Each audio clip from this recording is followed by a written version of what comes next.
Let us begin. You're pretty stoked.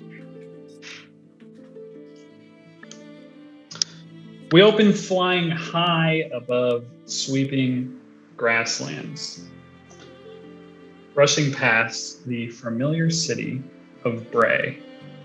It's beautifully crafted wooden buildings built into the rocky hilltop, centrally located amongst the plains between the Hart River to the north and the Lamnick to the south. The city is bustling with a populace of farmers, merchants, trappers, and tradesmen of all types, all going about their daily business. The day is overcast, and in the distance, towards the shadow-set mountains, we can see thunderclouds beginning to form. A far-off flash of purple lightning glimpsed from time to time, and a low rumble of thunder letting us know that yet another arcane storm seems to be making its way through the veil from the vast deserts of Morant beyond.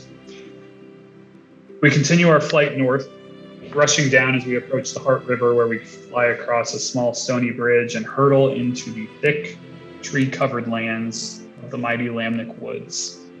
Lush plant life filling our view in all direction as we dodge and dip through the massive trees that call the largest forest in the Vale home.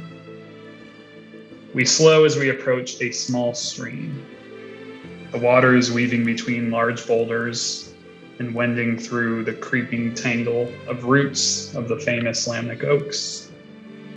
Kneeling down, dipping a canteen into the chilled waters, we see a man. And nearby, we start to make out a few more figures, all kind of emerging from the wood. All seem to be taking a small break from their hike through these woods. Will, why don't you tell me what that man looks like?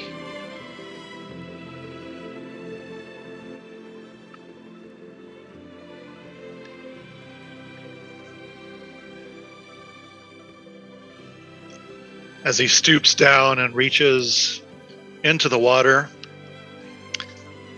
you'll see that his beard, his white beard, is long enough to nearly touch the water itself. As he kneels down, his age is very evident. What you can't see, you can hear in the cracking of his bones. But as he rises to his full height, there is a sturdiness and a confidence. If you look into his face,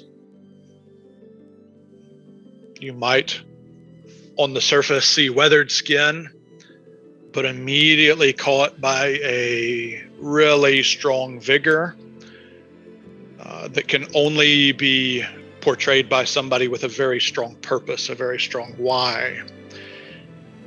And though he has traveled many steps, he feels like his next steps have been ordained and his goal will be achieved because his calling will afford him the energy to do that. He stands tall, 6'4", shield by his side, and his fingers that don't currently carry his water skin never drift far from the hilt of his battle axe, not because he feels like he's in danger, but anybody that has traveled with him for any amount of time would know there is a very special significance to the hilt of that weaponry.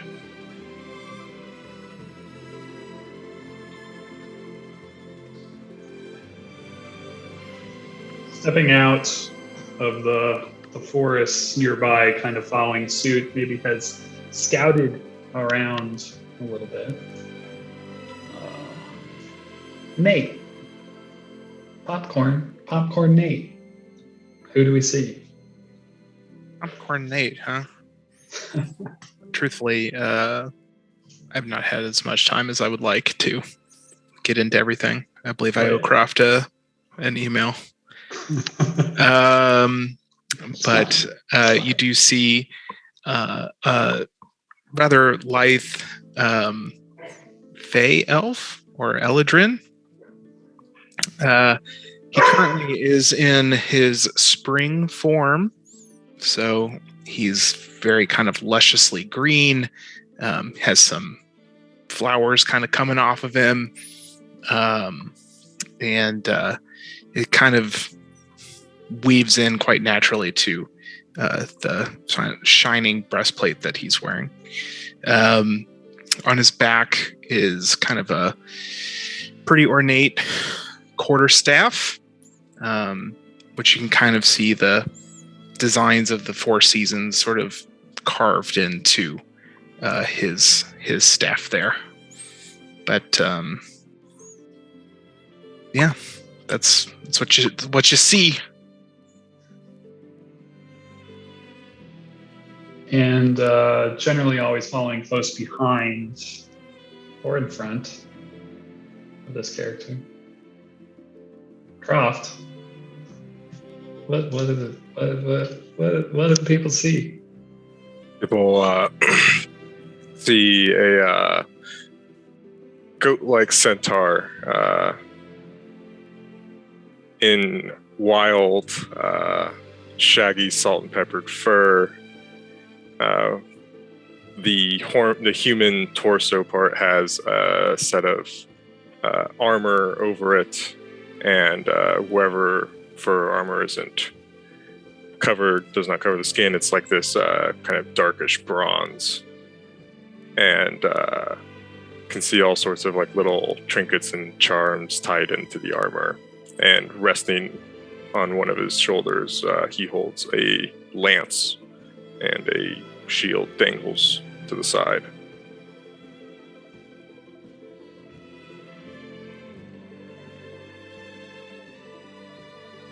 Kind of across the river from the other side, there are a couple people sitting on some rocks. One of them is very slight, I presume. Connor, who do we see sitting on one of these rocks near the water? So on one of the rocks, you see a small, slight teenage girl. She's just wearing simple robes. So her hair is like a base red, but it's got like just lots of streaks of color. Some green, some black, some blue, and some white, kind of intermittently. So it almost looks like she just has like 5 hair colors going on. She has like dark, almost ebony skin, and she's just sitting by the rocks, probably pretty happy and cheerful and upbeat. And occasionally she holds up her left palm to her ear, and then she's got this like mark, like this spirally mark on her hand. And occasionally when she does that, she'll like laugh and talk back to the mark, and then we'll go back and be continuing to do her thing.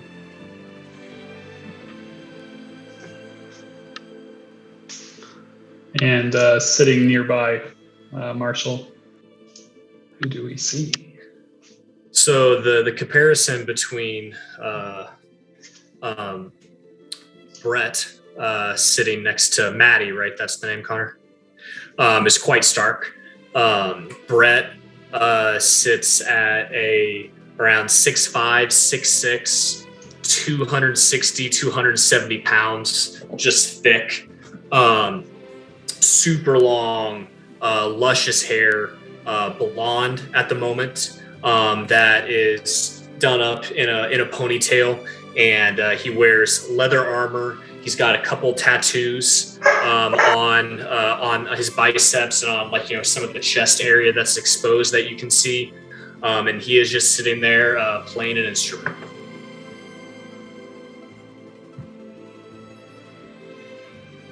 Perfect. And last but not least, trudging out of the woods Preston. Hold I see. Equally large, pale gray, possibly blue skin in the right light, some brown, tannish hair, brown fleckles kind of across his arms. He is carrying a recently uprooted plant that looks like it has withered, and he is walking across and begins to transplant it into another spot, very carefully making sure that the hole is big enough, but not too big, deep enough, but not too deep, patting the top down once he has filled it in, bringing some twigs and stuff to cover it as a makeshift mulch, making sure that it has a better place to grow and flourish. And his garb is that of somewhat of a huntsman, just very general cloth, maybe a little bit of leather, some hide, just enough to kind of survive or keep him safe while walking through thick brambles or thorny, unwelcoming forest areas from other people. And he will pat his hands together and kind of walk back to the group and just kind of look around, just surveying the area, surveying the people, seeing what everybody else is doing. And just kind of hang out until something else happens. A little bit of time passes as we kind of see this group essentially taking a short rest, taking a break to replenish canteens, catch a collective res after a long hike through these Lamnic woods. And we can tell they're kind of on the hunt for something, kind of always checking the direction, maybe pulling out a book and looking through it to make sure they're on the right track. And we watch as they kind of continue onward. And we can tell some time passes here. Eventually, what little light that pierces this kind of thick canopy of these northern trees above you begins to give way to a chilly night, and it starts to darken. And as this darkness takes over the Lamnic woods, the many nocturnal creatures who call this place home begin to stir. We see kind of over the party, camera rising in the air, that the party sees their destination. Through the trees, we can see this grove of, at first, what looks like almost stark white bones. We realize these aren't massive bones jutting from the earth. They're a grove of petrified trees, lifeless and bare, and bark white as snow. And in the complete opposition of these trees, standing in the center, is this massive black stone monolith perched atop this craggy rock pile. And this is the tower that your party has been searching for. And then we fade to black and are transported back in time about 4 months earlier, where we see the same group. They may look a little different, wearing different clothing, armor gone for a lot of them, more formal attire, or city-going attire for those of you that have that sort of attire. But the group of you are sitting in a small stone chamber. Chamber is absent of most all comforting decor. If it weren't for the creepy old banner of a crescent moon hanging above the small statue of a woman, arms outstretched above this cold stone slab, you'd have thought this room was more a prison cell. Find yourselves deep within the Temple of Dawn, located in the Temple District of Briarwood. It is quite cold, as the first snow of the season fell but a few days ago. Many twists and turns led you to the small chamber dedicated to the seldom prayed to unseen goddess, Nakith. Surrounded by a few familiar faces and a few maybe not so familiar, but one face familiar to you all is that of a friend or colleague you've all worked with before. This person is the one that originally introduced the group of you together. And though some of you may have not worked together yet, you've all heard of each other at one point or another from the occasional jobs that you worked with this person.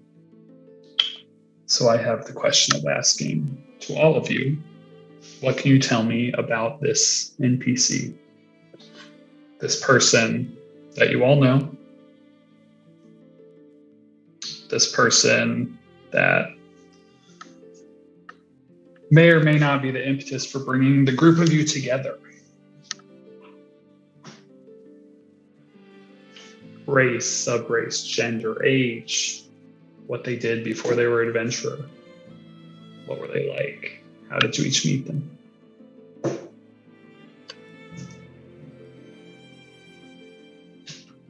Let's go with a chick. Need more women in our D&D universe. Love it.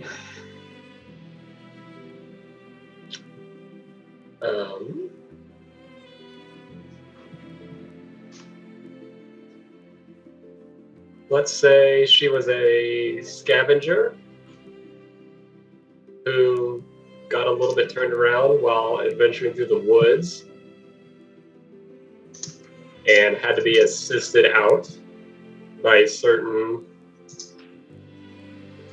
figure whose home resided in that forest.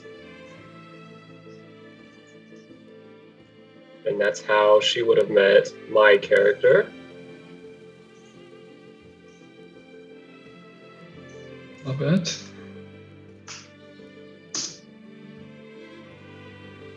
What else can you tell me about her? Don't make me popcorn you. Because I'll do it. I don't know, like, how utility knife she needs to be, like, for the sake of the plot. I know my guy, as performed, as I've already said. And also, I'm probably going to retcon some of that appearance just because, as I was saying, it didn't quite sound right. So, like Nate, I need to put some more thought into that. But either met at a performance, either working with, or could have been a late night encounter, so to speak. It can be flexible that way. I don't know what other people are thinking. Like I said, I'm not sure how loose or specific it needs to be. You're not going to play the drop on that? My drop buttons don't work yet, but I do have it. There you go. There you go. I have it. They don't all work yet. Sad. Also, this track is fire.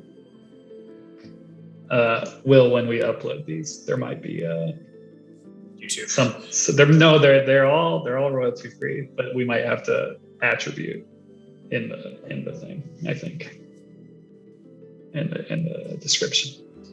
But I have all that. Well, and they may be all that we can hear. I don't know how the mix of voices versus music is on here. I just took a guess based on mine. So we might be blowing some people out the water. That's fine. We'll figure it all out. So what race was this person? What was this person's origin?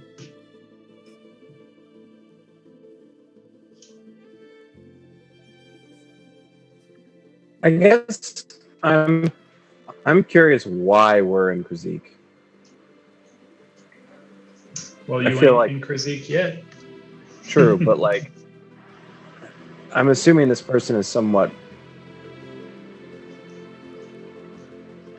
It could related. be well traveled, for sure. It sounds like it has to be, just based on the varying, like the little snippets we picked up, the varying stories of our party. So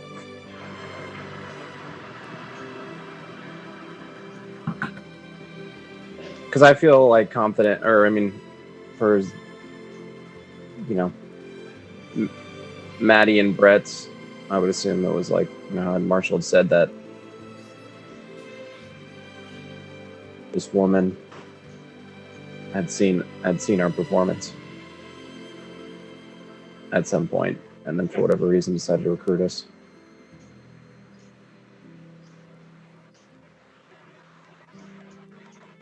So let's say human woman.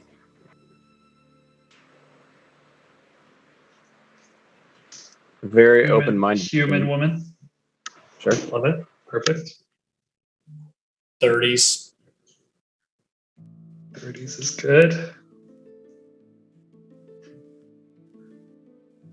Kind of Do red hair like Maddie. Or wait, no, that wasn't you. Someone else had red hair. I completely making that up. Sarah. Maddie's got 5 different hair colors. That's what it was. Sorry.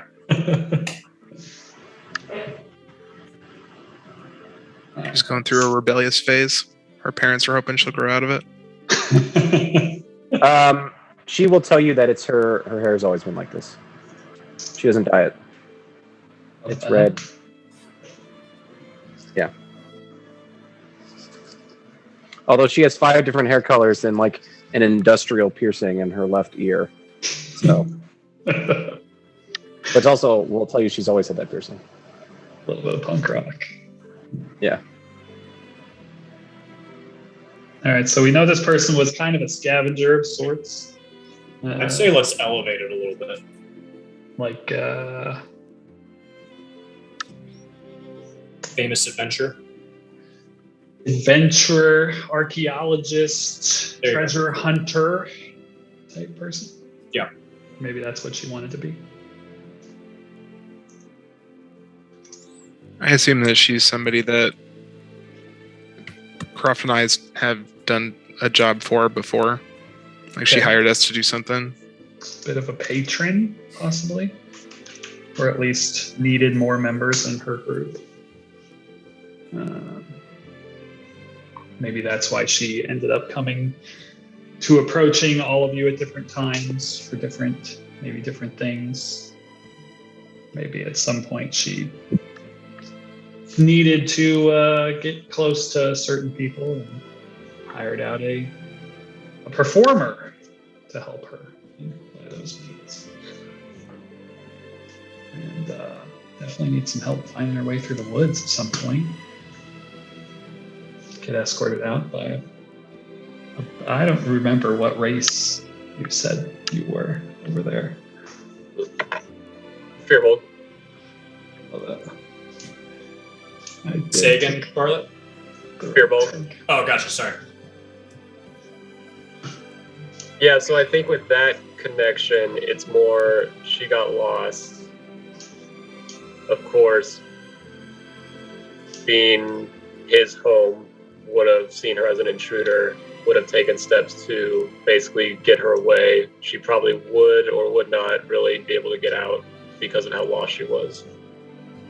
And then to really drive it home, she would somehow, some way mention that she has a crew that's waiting for her to come back to go east towards, not specifically Krazik, but just that direction. And it would coincide that that's where he felt like he needed to go as well. Very cool. Okay. And so maybe we could do something like, in exchange to help her lead her out of the forest, he would be allowed to be taken along with.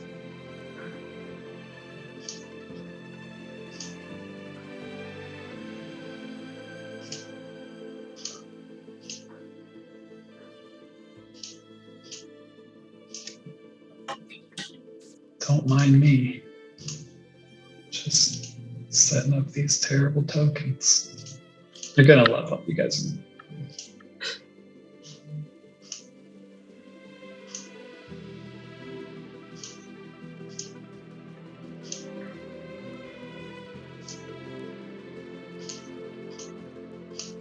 So We've established a lot about this woman.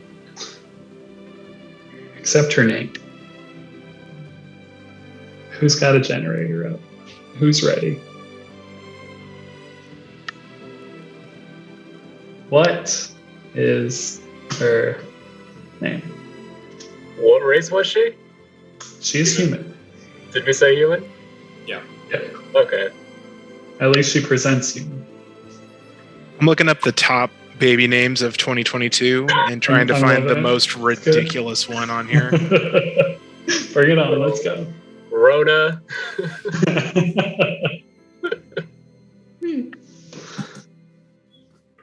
There's a Valentina. Ooh. It's lovely. There's a Luna. Oh my gosh, so many nature inspired. Luna, Lily, Aurora, Willow, Violet, Ivy, Skylar, Autumn, Wow. Lillian, Aurora's a good one. Iris. Aurora is cool.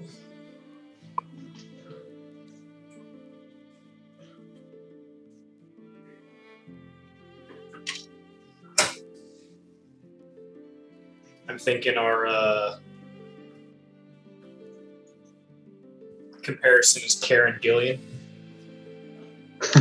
Okay. She's been cast.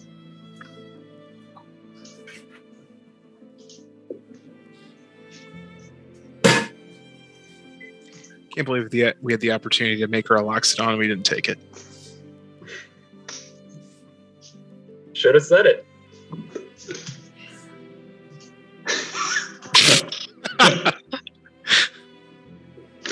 It's really funny.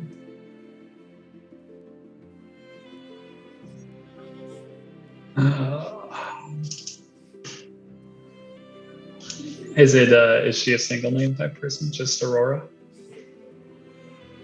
Or did she have a last name?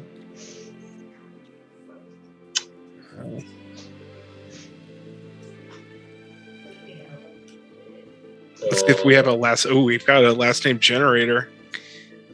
Let's go. Aurora.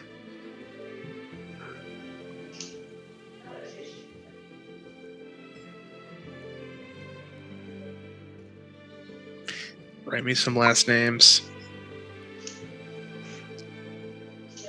All right, I'm listing them off here. If anyone feels any of these: Aurora Frank, Aurora Elliott, Aurora Brooks, Aurora Ward, Aurora Casey, Aurora Watson, Aurora Waters, Aurora Wilkerson, Aurora Kirk, Aurora Hale. Waters. Waters is solid. Honor fire.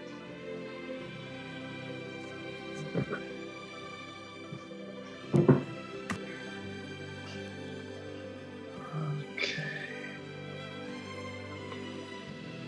Aurora Waters sounds like she is a bastard in Game of Thrones universe. They don't know where she just don't know who she is. She just grew up near those rivers or something. All right.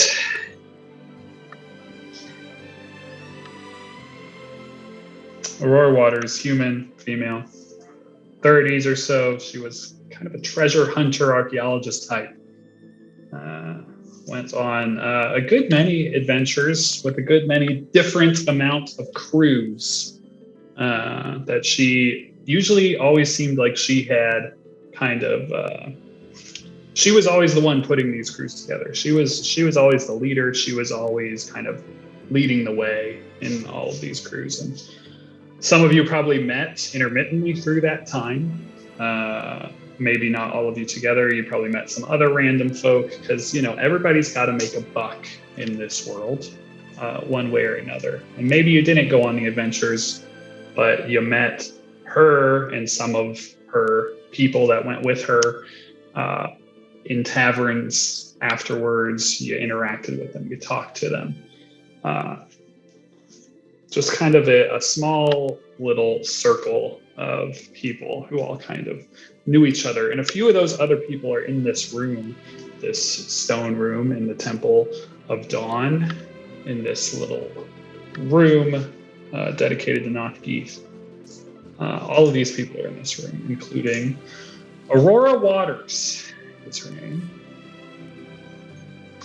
But now I need you to tell me how Aurora Waters came to be lying on this cold stone slab in front of the group of you and others who have come to lay them to rest here in the bowels of the Temple of Dawn. In the small chamber of Nothgeeth, a goddess you may or may not have known that Aurora apparently worshipped. She lies dead on this table. How did Aurora die?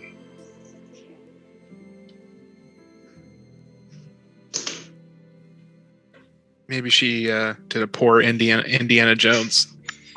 She triggered a trap, didn't make it. Trap gone wrong? What I was thinking, Nate. Let's go full Indiana Jones then.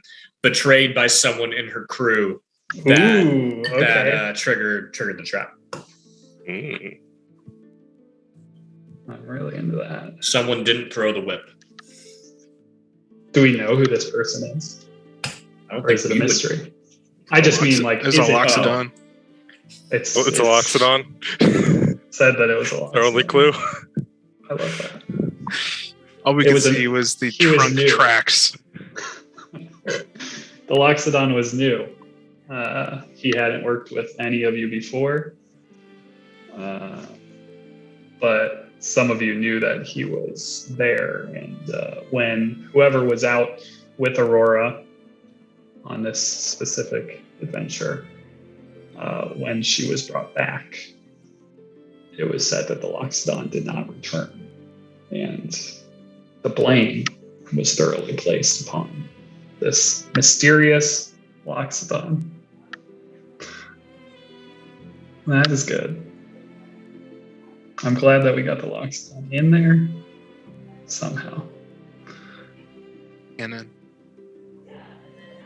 It's almost a Loxodon character, but with a different direction. It was almost you. You almost did Yep, this. it's almost me. You almost murdered her.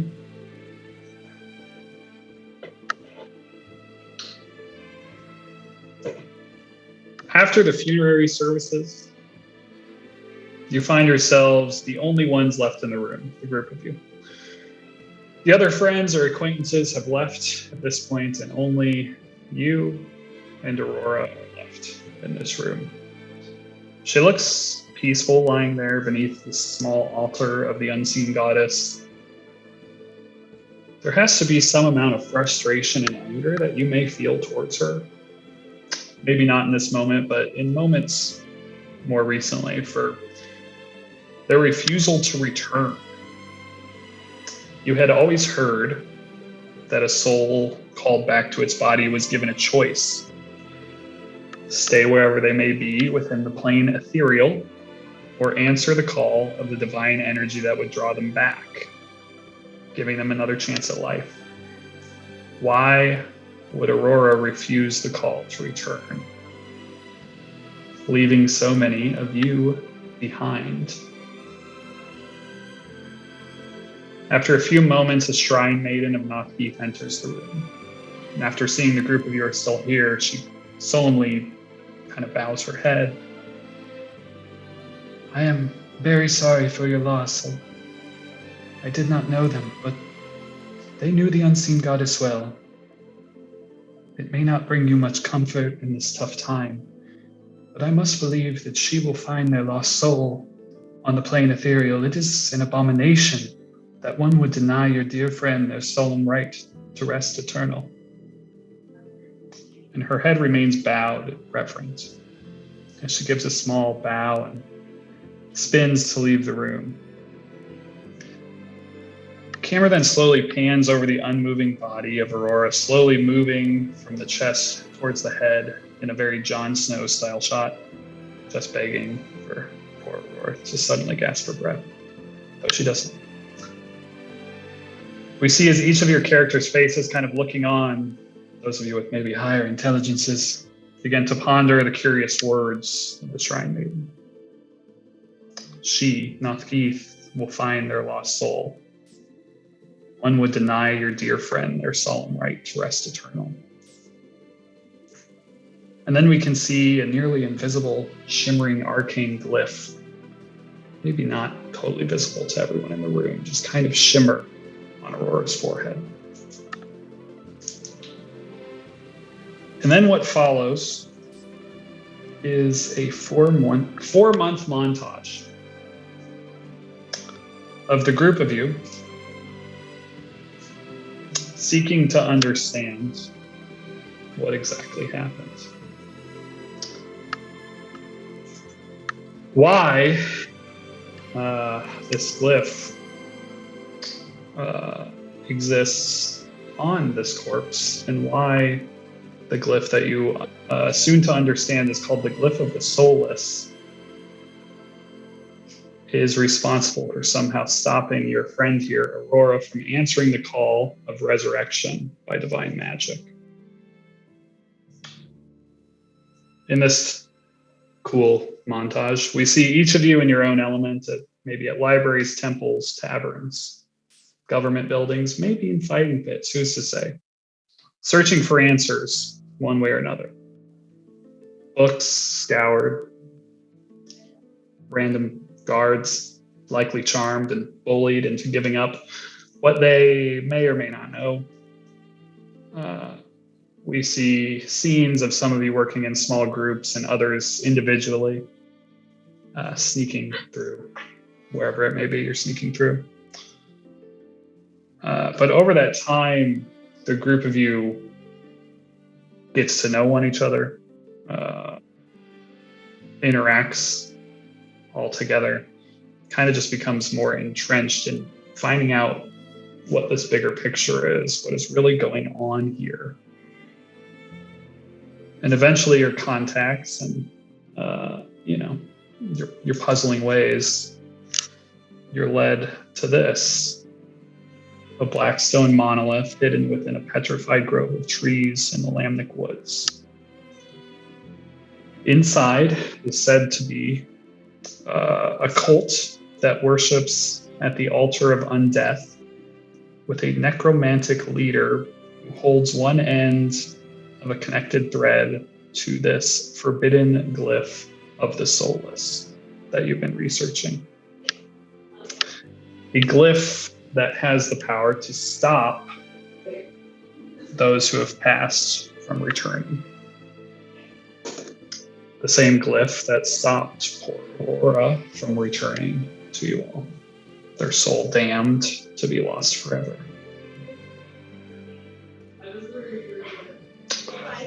And that is where we will take our first break and talk about our first little adventure as a party.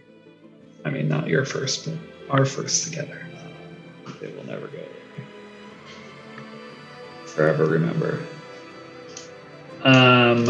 So as we I'm just going to go order of appearance here. Gorm. Yeah.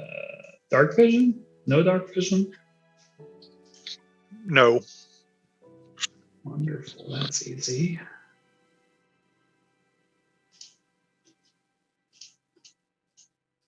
Right.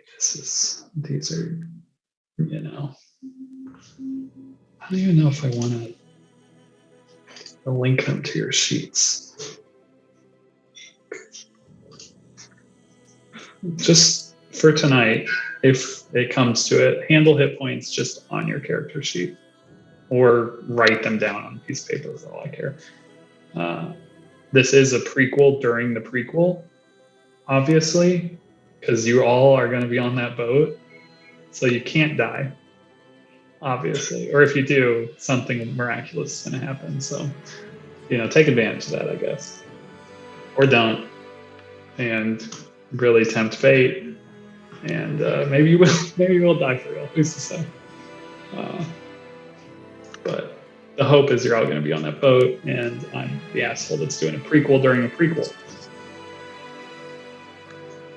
But, You know me, I just can't help myself sometimes. All right, so no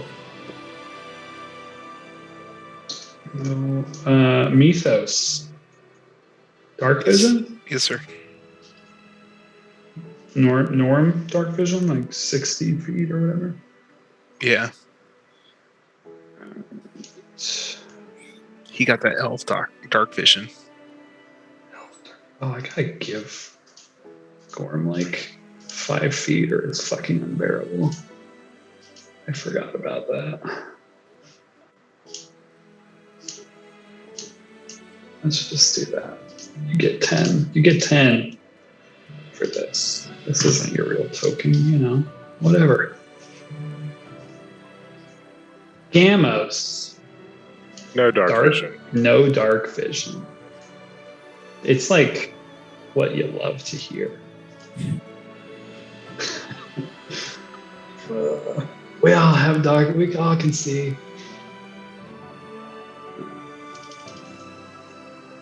It's the worst.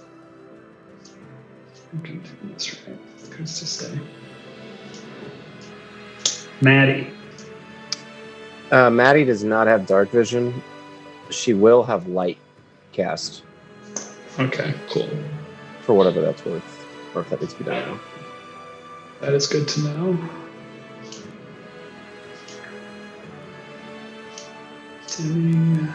Starting at 0. Great. Brett. Dark vision? A hard no for Brett.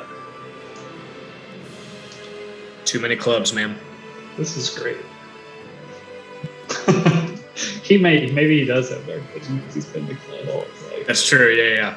He was born in it. And I don't know if you're nameless or if you're just B. But dark Nameless. vision? No. Nada.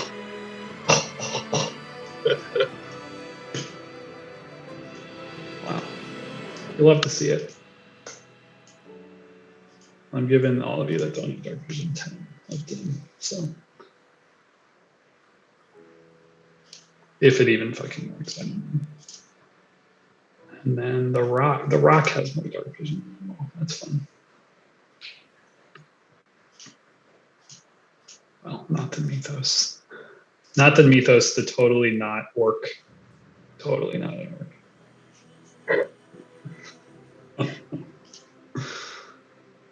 The orc like Eldarin, you know? Yeah. But best buds.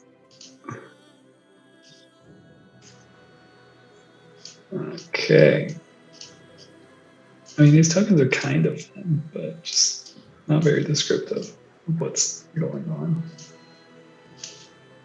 Okay.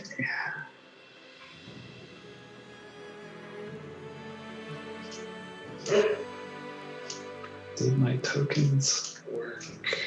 Oh my gosh. Why is that so dark? I think that worked actually. Okay, Gamos, we might have to shrink you now that I'm looking at this map.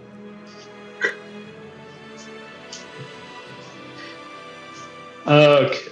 That's okay. Maybe we'll just shrink you sometimes when we want you to fit in smaller maps. But when we're on like giant Storm King's Thunder maps, you can be fully large size to fit. Because you know how big those maps are. Okay, this is cool. This is good. This is good.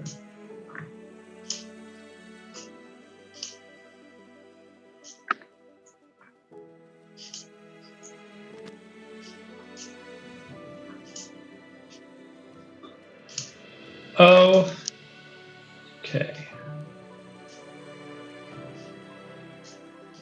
So, we'll debrief. Let's have a little debrief during this prequel, during the prequel.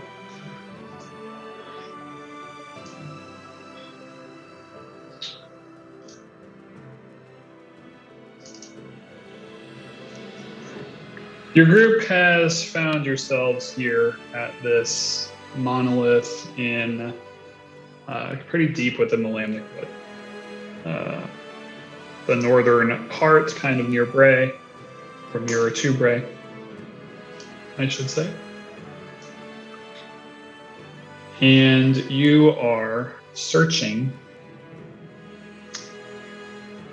for basically the meaning of, the origin of, or further clues about something called the Glyph of the Soulless, which you have uncovered to have been placed upon your poor treasure hunting friend, Aurora Waters, because she is a bastard that grew up near Storatown, probably. And that's just what they call the bastards from there, because Game of Thrones.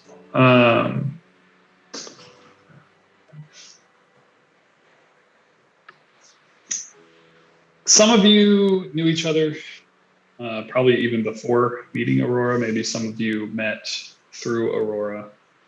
Let's just kind of talk about the relationships within the party before you came together as one, and before you kind of found yourselves on this kind of quest. Whatever reason this has kind of hooked you in, likely because of your relationship with Aurora, or maybe further ulterior motives about this very like cryptic glyph that is just like kind of stymieing you to the extent that you found yourself with this cult of undeath that apparently lives here and apparently has some sort of relationship with this glyph, to this glyph. Whatever kind of hooks you into that, whatever you can find in your backstory, or whatever you can decide. Maybe you're really just pissed off with that Loxodon, and you think this will lead you to him. I don't know. Born enemy. Loxodon. I hate elephant men. Whatever it is, you can brainstorm on that, or if you got something, great. But I kind of want to know, I know a little bit about some of your relationships before this, but at this point, you all generally know each other to some extent, because you've been working towards this goal for a little while now. And though maybe all of you aren't like always the one that goes first on, a random adventure or whatever, like you have other ways of using your skills to have been helping over the last 4 months. There's a lot of stuff out there at your disposal. You don't always have to be just the whatever investigator or bruiser type. Use your wiles however you wish. But tell me about the relationships within the party before we got to this point. Who knew each other before?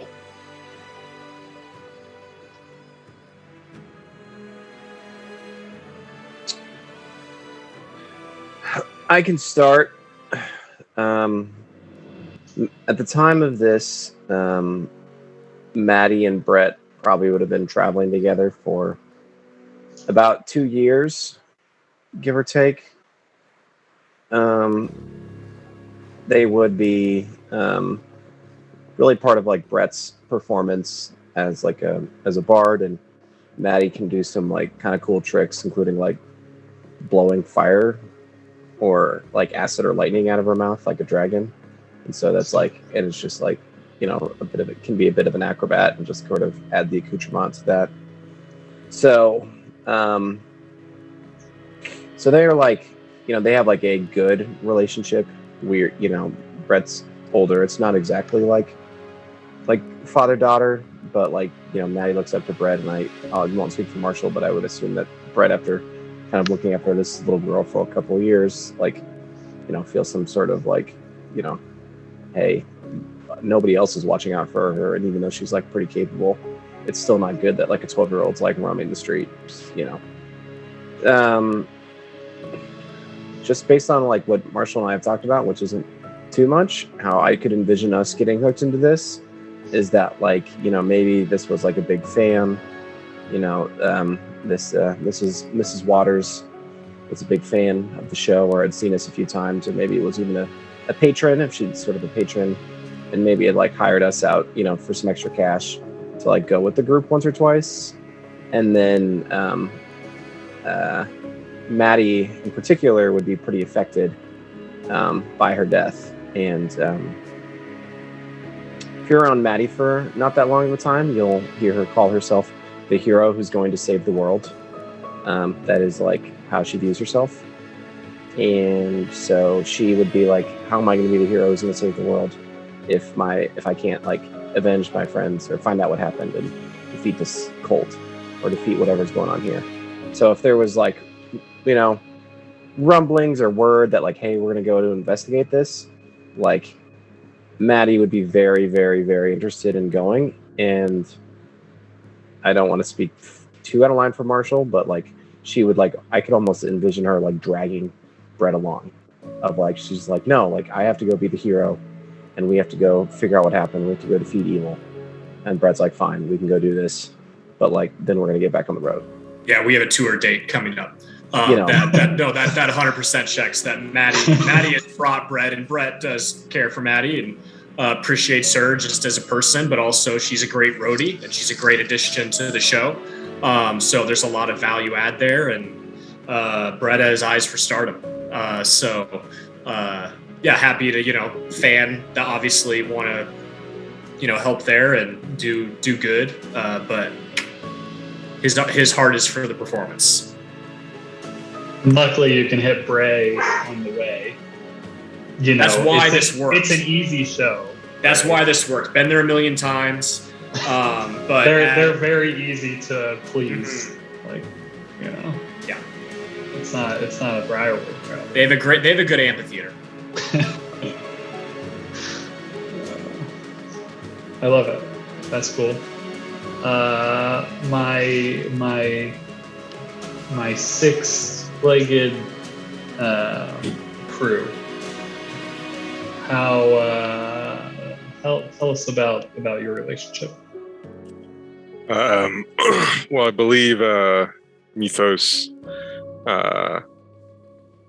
helped Gamos escape from orc fighting pits in the Maranthian deserts at one point, and has been kind of tagging along on Mythos's adventures since then, acting as, you know, stalwart strongman for the most part.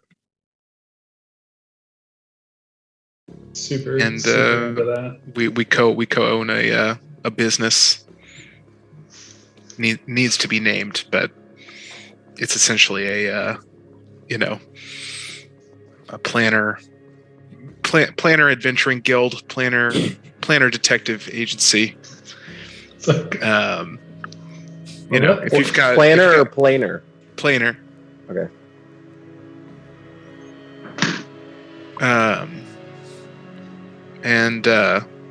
So, you know, always up for a mystery.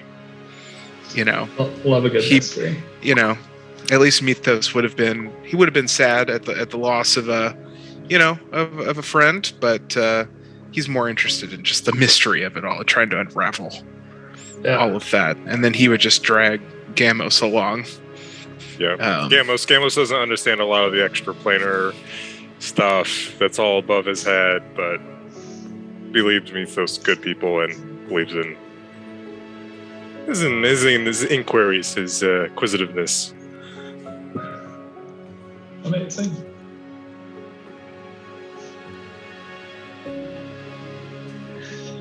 All right, and then Gorm and our unnamed Furbolg kind of enter the fray alone, a little separately. How did you kind of make your way into these people's lives and eventually decide to kind of investigate this kind of glyph a little further. The glyph kind of affecting your friend. That will eventually lead you to a vote at some point. Who's to say? So ended Spoiler. up joining up with these people because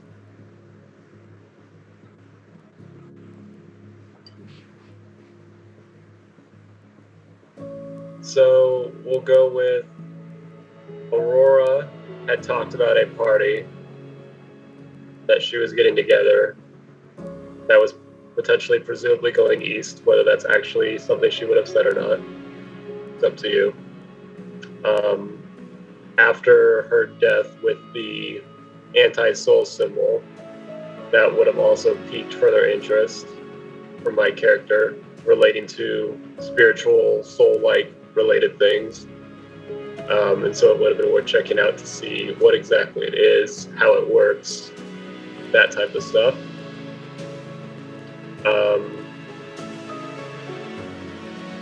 Probably not a chance that he would have met anybody before finding Aurora, walking through his woods. Maybe a possibility he could have found somebody wandering through his woods again if they were there.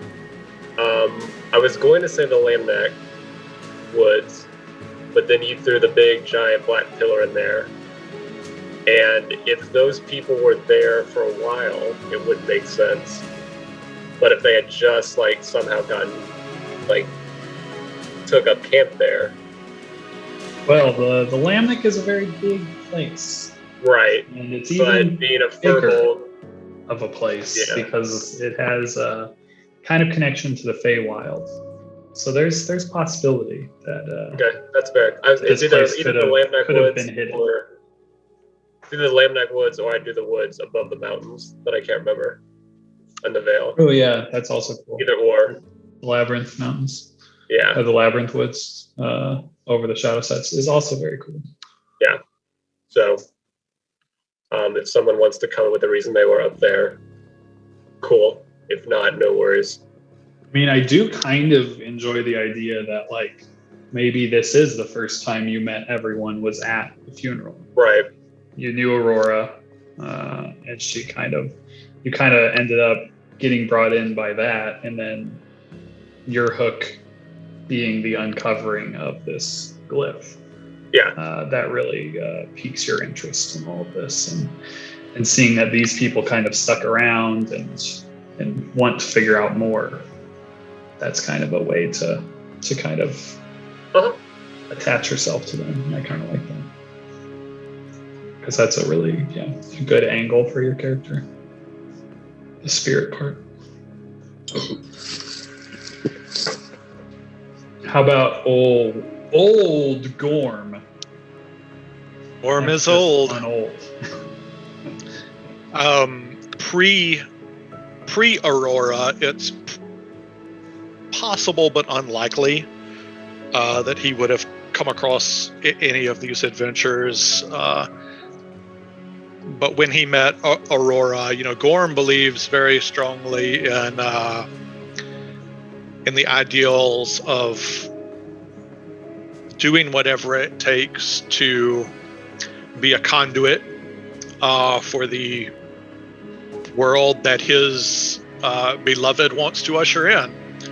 And he feels very strongly that actions are what gets people to change their mind and begin to live a life that's worth living, and that words don't do a lot. And so he looks to insert himself into two types of situations. And one, that is to place himself around people who are world changers, who have the skills and the talents and the inclinations to, if they so choose, to see the truth that he has and that what he wants to explain to them, that they would have the ability then to go out and bring this better world into place.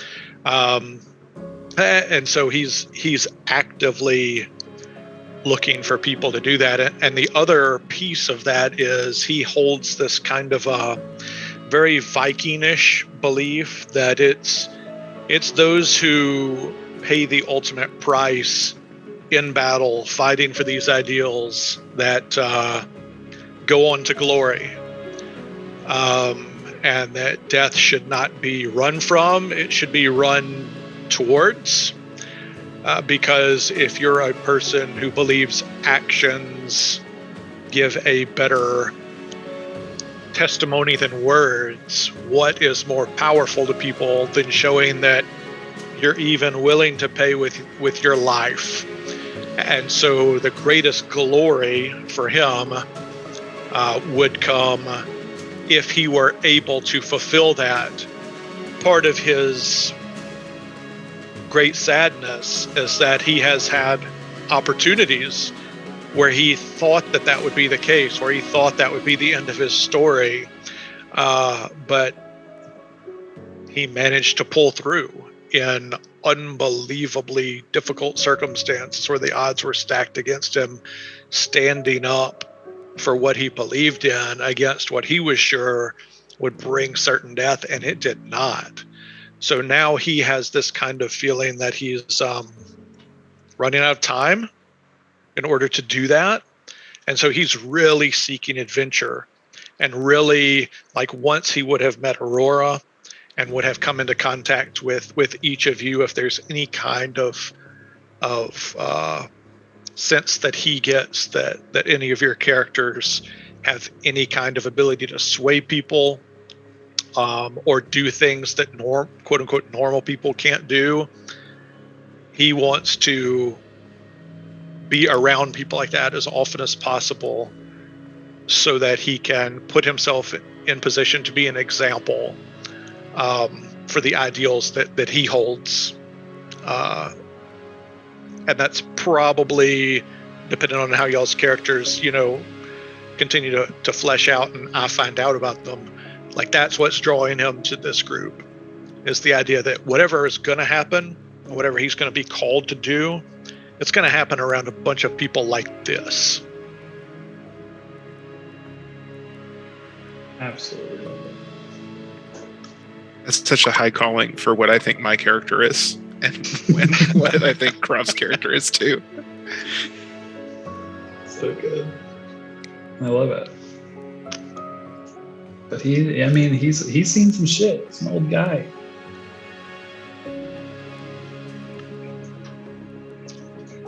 What shit? We'll have to ask him. Can all of you move your tokens?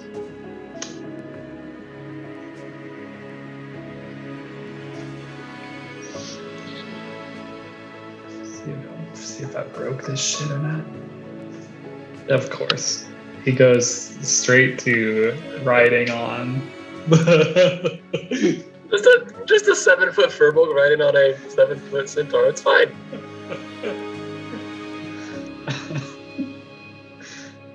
Maddie and Brett, I did not see if you guys could move it or not. I'm able to. You're good. Okay. Can you not see me moving? No. Oh, now I do. I just did add. There's a lot going on. Connor, you good? Yep. Okay. Wonderful. All right. So your path has led you here. This monolith in the woods. And thus far, you've kind of explored the outer bit for a while, and you were looking for a specific way to gain entry. It's kind of weird outside. And you do come across this kind of hidden cave with an illusory wall that you pass through and find your way beneath the monolith, searching for answers within this very dark, very scary, apparently cult-ridden monolith connected to the glyph Up to Solus. This is bringing up some vague recollections of another Session Zero, Michael. Is it? Yeah, believe it or not. Slightly familiar. Did I make you make a character and then kill it then too? I can't recall. So, can I do something before we go in? Yes. Because this would definitely happen. Gorm would reach down to his side and pull the cork off of a bottle of whiskey. He would take a sip and he would look to the group and say, unconscionable, unreprehensible. As we are taught, death is not a part of life. It's but a part of life. Fear it not. Evade it not. View it not as evil. Die with dignity, neither raging nor seeking to embrace undeath. You'll see his lip kind of curl when he says undeath. What holds a higher cost than our lives? Nothing. And when the cost is accrued and the debt is paid and we breathe our last breath, fighting for the ideals of a better world, two things must naturally take place. The world will take notice, and we will go on to glory. The glory that is reserved for those who pay the ultimate price. For them to deny Aurora that glory after she paid the price, she paid the debt, and does not receive the reward, unconscionable, reprehensible. And you'll see this very old man take on a commanding presence as he attempts to relay to you that this isn't just a, fact-finding mission. Something is going to need to happen in order for this woman to receive her glory, because there's no greater injustice in the world than somebody paying the cost and not getting what they deserve. And everybody will receive 5 temporary hit points. Love it.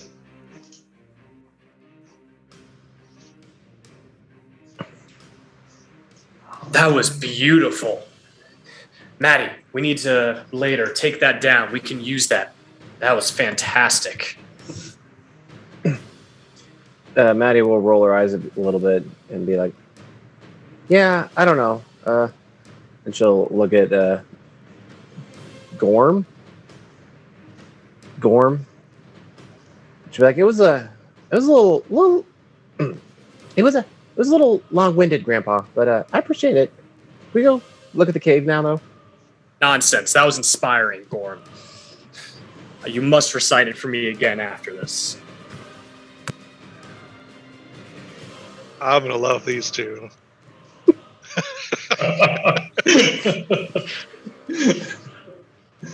Mythos will sort of lean over to Gamos and say, well, the old man is certainly on his crap again. I'd say he hit the whiskey too hard, but I actually replaced it with flavored water quite some time ago. We'll see if he even notices. Yeah, too many words, too little action. Did you say what brand of whiskey it was, by the way? I did not, but it is definitely a certain type. Okay, good. We're going to make the DM have to hit the brakes on Easter eggs. Like, it's going to have to get stupid. Oh, God. This is too fun. Did you actually switch his stuff? I would say yes. He would definitely notice, but Okay. in the moment, he would be so riled up that in that moment, he might not notice right then. Love it. And Michael, you have light cast on Maddie, right? I think I'm seeing that. I think I don't yet. Actually. Will you? I can even drop it in so you can see that, yes, in fact, my monk is going to cast light as a cantrip. What the Don't worry about it. You're cheating already. Cheating already. Okay, should be 2020. How about now? Yeah. Cool. So everybody should be able to see that. Beautiful. Cool. Cooper, quick, come here. Lay down, Stinky. All right. So 5 temporary hit points for me. Very good. Let's let me take my dog to poop as you enter this cave, and call it our normal 832. Classic. Always happens.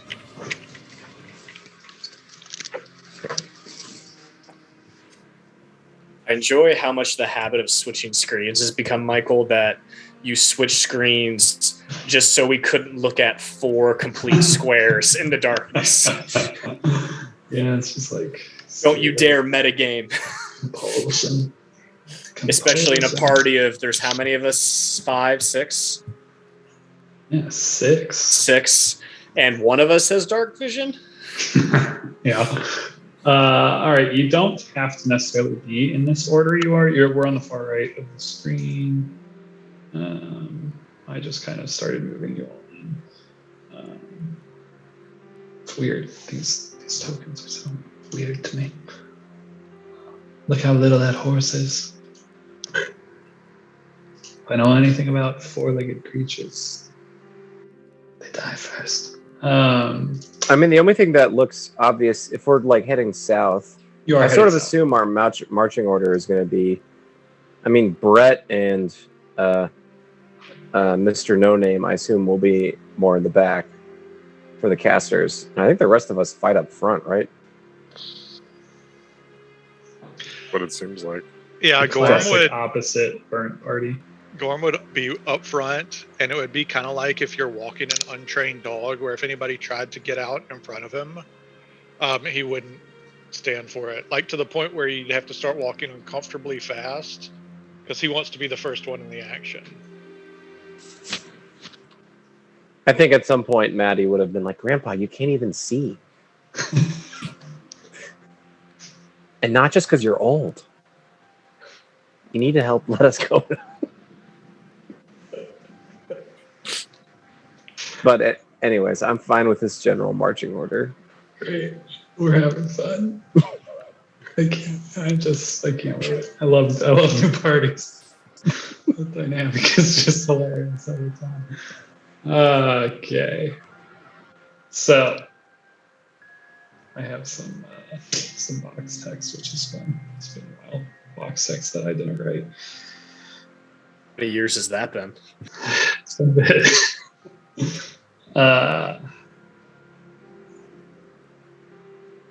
Drip, drip, drip. Classic. That sounds just like me. A hollow sound pierces the silence in this cave as water slowly falls from stalactites. Stale air fills your lungs as you take in the cave. A large unworked stone column holds up the ceiling. Stout stairs lead up, hugging the column's one side, while a 5-foot-high ledge that leads into darkness appears along the other. Further back, a second set of stairs leads up to a stone door carved with a skull. So that information is actually terribly placed on the map because it is when you get further down here. So feel free to kind of walk through this area. That's kind of what you'll see as you get closer. I can point those things out to you as you get there. this here is the column that is holding up the ceiling. You can see some stairs will start appearing here, and that door with the skull is off in this general direction. There is a ledge kind of running through the area, marked currently with that red line that I just stuck out there.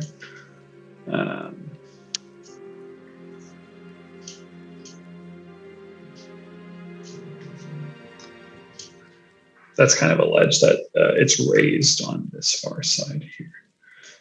That is what you see. Maddie, roll a perception check actually for me while you kind of as you walk up that staircase there.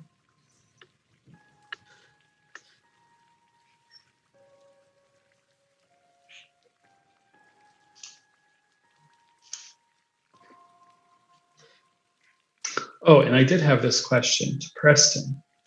Yeah. Is your Furbolg unnamed because your Furbolg is unnamed because that is how the Furbolg is unnamed, or is it unnamed because you don't have a name yet? Either answer is okay. It's unnamed because he himself does not have a name and can be called whatever the party wants to call him. I love that. Beautiful. That's kind of what I thought was happening here. Yeah. Maddie has been calling you Tiny the entire time. Fine. Just so you know. Love it. Incredible. And you answered to it, right? Like just like. Yeah, I'm sure we can do some play and stuff with it, but as like a, looking back at when he was named and all that, let it evolve over time. or at least when she named him or decided to start calling him that. Perfecto.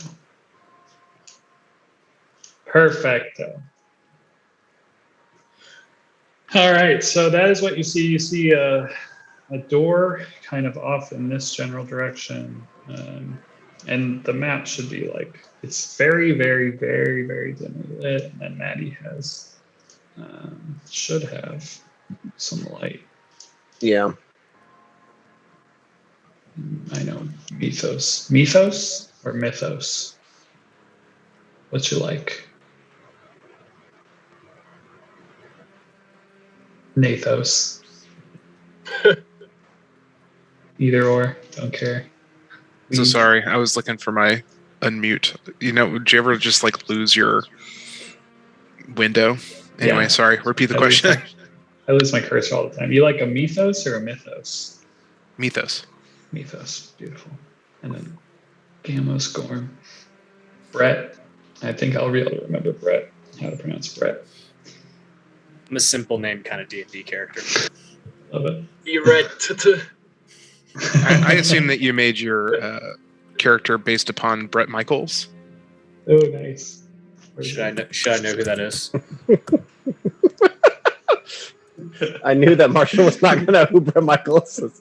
actually, See, Google says he's an American singer. probably Yeah. shouldn't have been. I mean, I don't Like, know. so we're a big red bandana. Yep. Really? Yep. Cowboy hats are included. Like our parents would probably say Oh, You know. gained fame as the frontman of rock band Poison. that is correct. And Wonderful. he would sing the song "Talk Dirty to Me." And every rose has its thorn. That's That's what Marshall's. That's only the ballads at in Bray. Every road. They love their ballads. It's known. I mean, he said he had long blonde hair, and I can only assume wearing a bandana. Who knows? We'll find out. Like I said, I've got to feel that last part out. It must all be true. All right. So you kind of enter this region, the light kind of shining from Maddie's. You cast it like on your hand or whatever. Yeah, I envision it, even though this is not in text, I envision it literally coming from the mark on her hand, Okay, cool. Love just that. emanating out from her left hand.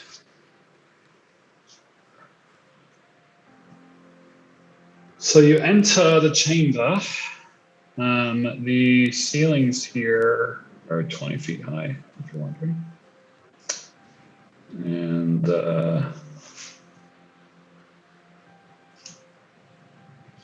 what? Let's Gamos, what's your passive? 13, I think. Yeah, 13.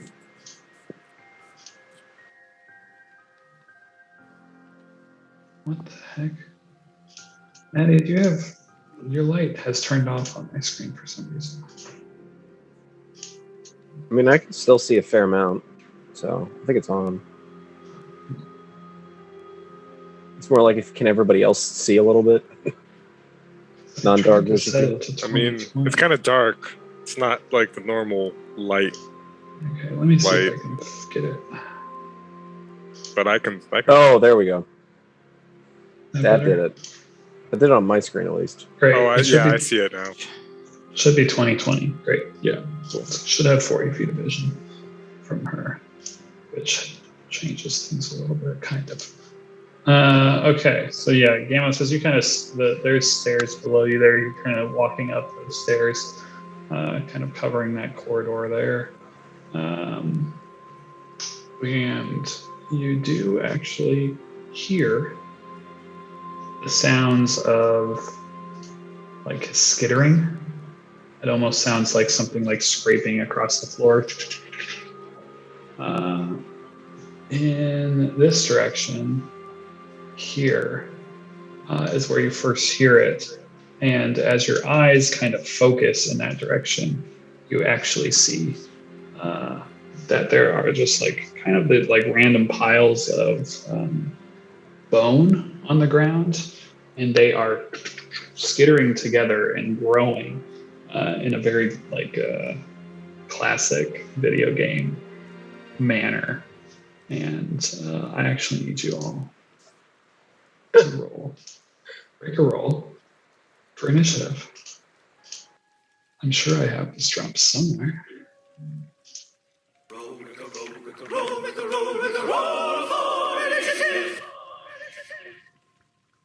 Wow. Great start, Will. He's got his eye on the door up top. It does have a skull on it. It's very spooky. That's for you, Nick. Hey, Michael, Yeah. can you just do me a solid so my brain can stop working as hard? Is this the exact same map as Session 0 from like 4 years ago? It is not. It is Okay, good. Probably close though, actually. Okay, Seems eerily close. it's eerily close. I'm And with you there, Marshall. thank you, because like especially with the skeletons now, we fought skeletons on that first map, and I remember did. some weird stuff happens later. So I was like, let's just dispel with this right now, so I don't have to like keep looking for this comparison. Well, who's to say? That was a Session 0 for Tomb of Annihilation. That was- Yeah, no, I know. Am I That's why I supposed to have asked. the initiative button? I don't have it either. So I don't Okay. think that is up. Should be next to your armor class.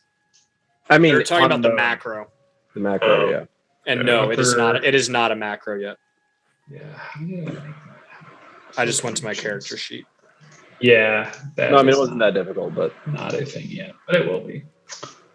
Just have to. That's an API thing that I have to set up. Okay. No, that's pretty good. Let's try Legionnaire. Sounds fun. Or not. Clyde. Any of these? Oh god. They both started. Okay. Friends.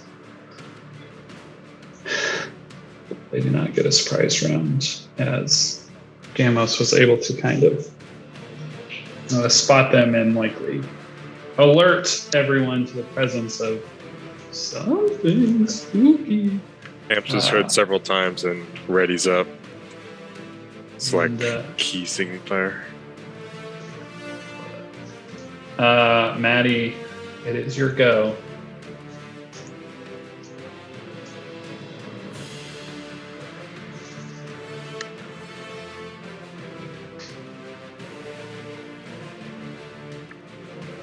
All right, Maddie will move there. She will swing her quarterstaff with 2 hands.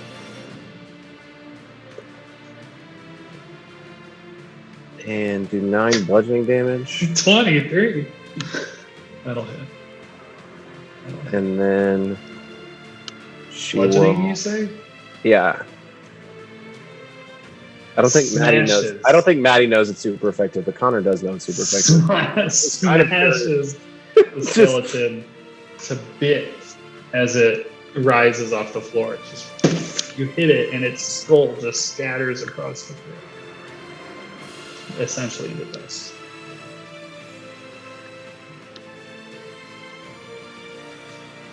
So Maddie can move here with her extra movement, and then she will do an unarmed strike and try to kick the thing in the face.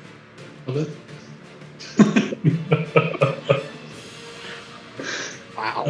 It couldn't be like that. Dang it! Thank goodness. Does not crit. But I'll keep it bludgeoning damage. Yeah, it does stay bloods. 7 points times 2 is 14. It has 13 hit points. Maddie, how do you want to do this? So Maddie, she bashes the one, runs up and just kicks the other one straight in the face, removing the skull, and then turns around and flexes a little bit and is like, "Told you guys, I'm gonna be the hero who saves the world. Bring it on!" And it's just ready to keep going. Literally was the length of the song that I chose, which was a very heroic song. And I'm really glad that I had you all roll initiative. And not just have Maddie bludgeon and kick all my skeletons to death in one turn. I really like how this all turned out, guys. It's really great. You have defeated the skeletons that rose up to greet you as you entered this place. Before you all even got to act, the tiny Maddie burst into the room and saved your universe. What do you do?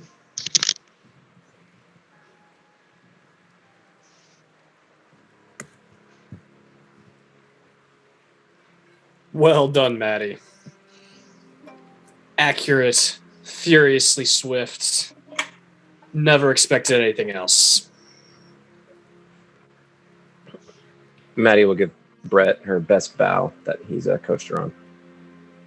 Splendid. A little more at the hips, but splendid.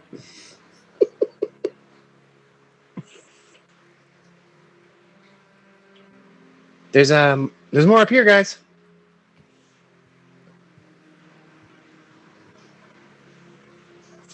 You coming, Mr. Horseman?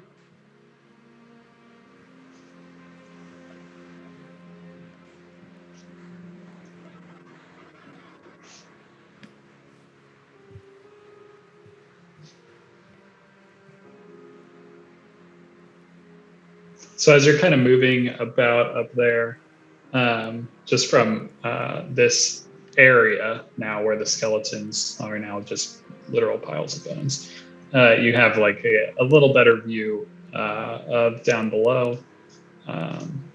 This region being kind of just set lower, where you see that skull-looking doorway that's kind of a set of stairs to the north, and then my pointer's breaking, and then this kind of forked hall made out of the same kind of worked stone that you've been going. One goes kind of more to the north, and then one to the west is what you can see. As Maddie kind of approaches that hall, her light kind of shining into that more northern direction. You can see that light is kind of almost caught and refracted in these kind of like pinkish and green, maybe crystals or something. It's hard to see from here, but you can see kind of your light refracting back to you.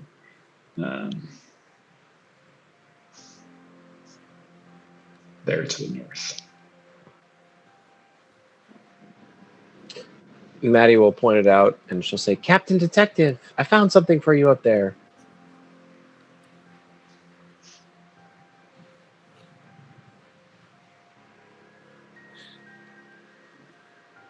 Where the skeletons are, is it solid rock or is it more dirt? Yeah, there's rock, there's dirt. It's kind of both. Okay. Dirt covered rock. Question mark. What's that? I said tiny? Question mark. He will be like burying the bones, or at least somewhat trying to,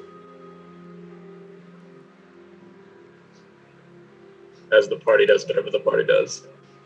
Easily enough. It's quite moist in here, so you can probably get the dirt kind of to start covering up those bones.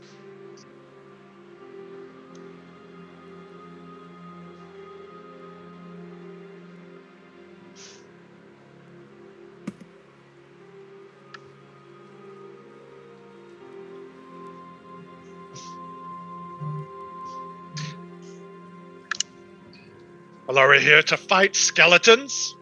Put them out of their misery? Or are we here to right a terrible wrong? And he's still staring at the door. Tiny will look over at him and say, "What misery?" The undead are forsaken. They are a scourge. Their They are days have ended.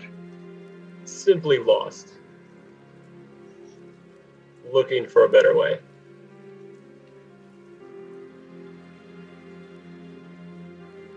Do you want to know what terrible wrong I would like to have righted? Mythos is just chowing down on some grapes. You don't really know where he got them. Maybe you taking away the old man's liquor? You could write that. I would never mess with an old man's liquor. I'll tell you that much right now. But I do want to fix the dreadful atmosphere in here. This is awful. Brett, can you give us a song? How about a song? You know, we don't need a song right now. I think we need to lighten the mood. We could all use a chuckle. And I think that you yourself might actually enjoy. What do you call the 1,000-year-old fae? Anyone? A millennial. I gotta get him with dumb ching. Yes, you do. Because he, at that very moment, brings out an instrument and has the little thing. He'll do it himself. That's one of his 3 instruments. Oh god, I'm gonna love this party so much. Maddie is bored of all the talking and disappointed that Captain Detective didn't come investigate the crystals with her, so she will go up and go do it. As Maddie skulks off to the north, you do notice, Maddie, as you get in there closer, that there are the light was refracting in these gemstones that are embedded in the walls. These like kind of pinkish gems that are kind of embedded in the walls. There's a few areas where you can see almost as if they've been pried out. They're like little divots that are left in the walls, and the gems are no longer there. But that is what you see. Are any of them like loose or look like they'd be easily pried? Generally speaking, yeah, there's probably a couple that look like it'd be like they're kind of at your height. They be more easy to pry than others. Maddie will attempt to pry one out. Love that.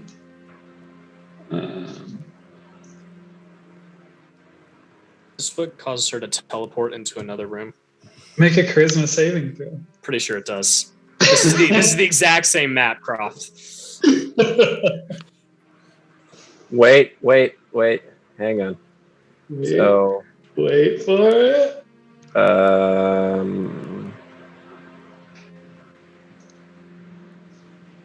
if you fit, so Draconic Presence, if you fail a charisma check, you can tap your reaction. Here, sorry, I'll just drop it in here. Love it.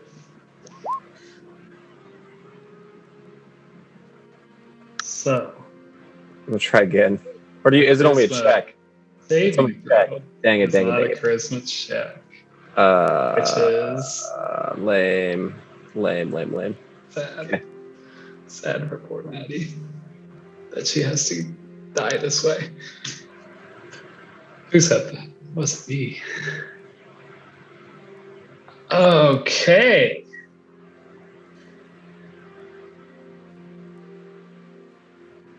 Maddie,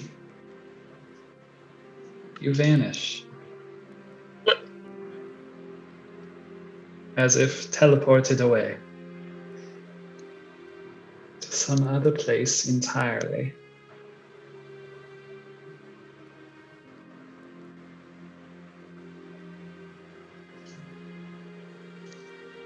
Maddie, why is the light out?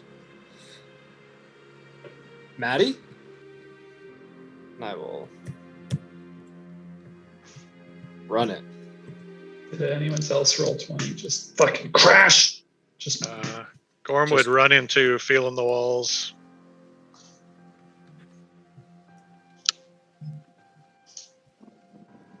Bump into Brat.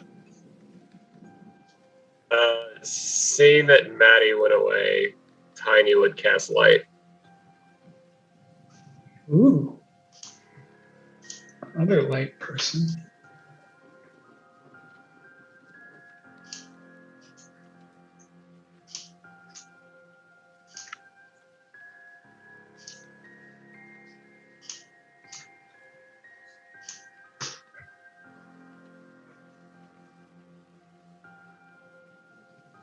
I love just the split the party action here. Maddie, where did you go? And I'll look. Is this spider webs? I'm assuming. I actually don't believe so.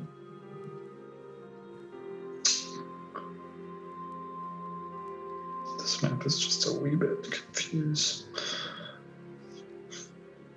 Okay, yeah. So as you kind of look down in that direction, Brett, you can clearly see that Maddie did not go this way because it is extremely wet. Unless she literally ran on the walls, which you've probably seen her do once or twice in her day, but these walls are a little, difficult to get a grip on.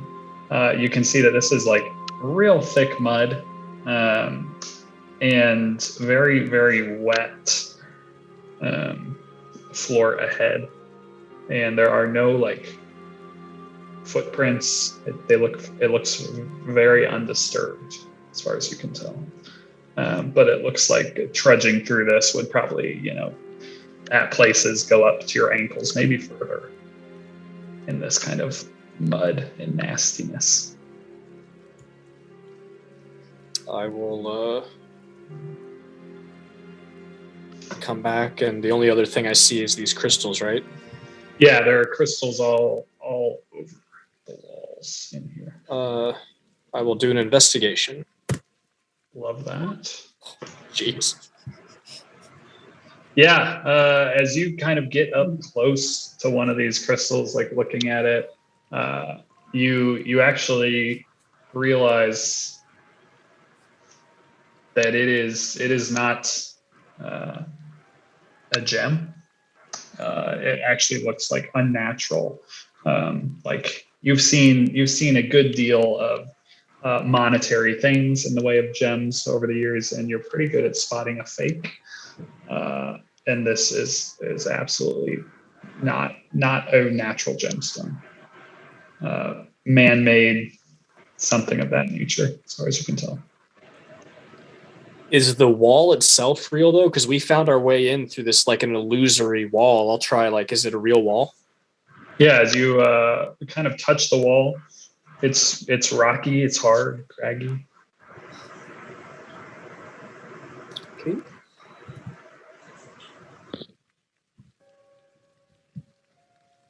Have you seen her do this before? No. Maddie is one with the fist, the speed, cunning, agility. She doesn't just poof and vanish. That's we don't really have that as part of our show, so to speak. I can do it a little bit, but no, I've not seen her do this before. We're absolutely sure it's not a new trend with the kids. Pretty sure. I mean, I don't know all that she's into. We are separate in that way, but no, I don't think this is normal. Perhaps we should check out the door and see where that leads. A splendid idea. Something saw her dismantle those skeletons. They perceived her as a threat, a wizard's trick. We must put a stop to it. He's getting more zealous. As now another person has been taken.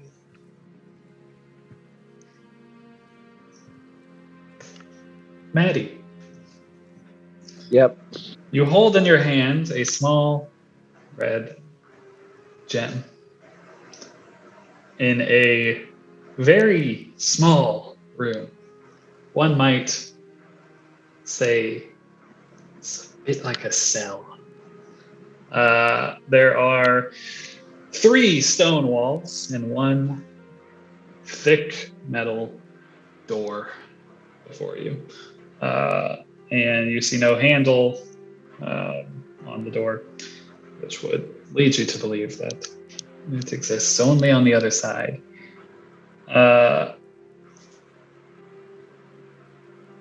As you look around this room, your light's still kind of glowing. You can actually see that on the floor are multiple of these like red gems, just kind of laying on the floor, along with some clean humanoid bones. And as you're kind of looking at the bones, you see from kind of little cracks and holes in the walls, these small little insects slowly starting to crawl out. And some of them looking a bit more zealous than others as they start slowly moving towards you. And then more start coming out, and more, almost like a swarm of insects coming out. And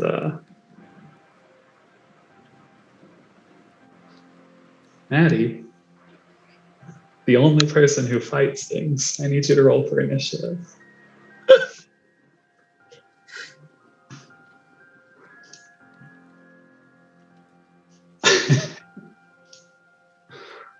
Oh man, what a world. And the rest of you will also have you act. I don't need you to roll initiative quite yet. Well, that is some really good rolls there from the group of bugs and yourself.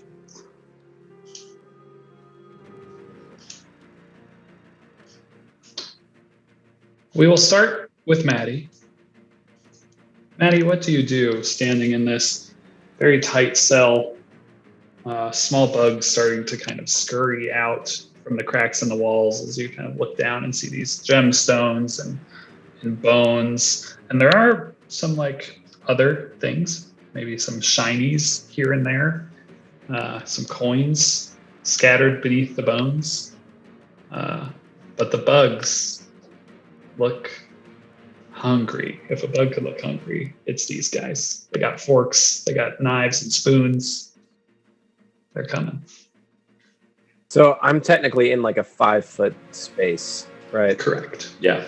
So like by the mechanics of the game, because I'm like picturing what she would want to do is like blow her fire breath like all over the walls, but like by the mechanics of the game, she's going to torch herself too, right? Yeah, you would it's I don't know if you've ever tried it in such a tight space, but it does feel like it would be kind of dangerous to do so for yourself. All right. Well, she is going to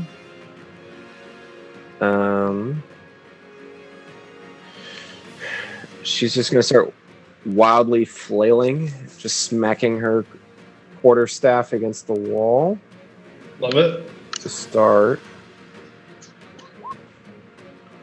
And then Smashing bugs.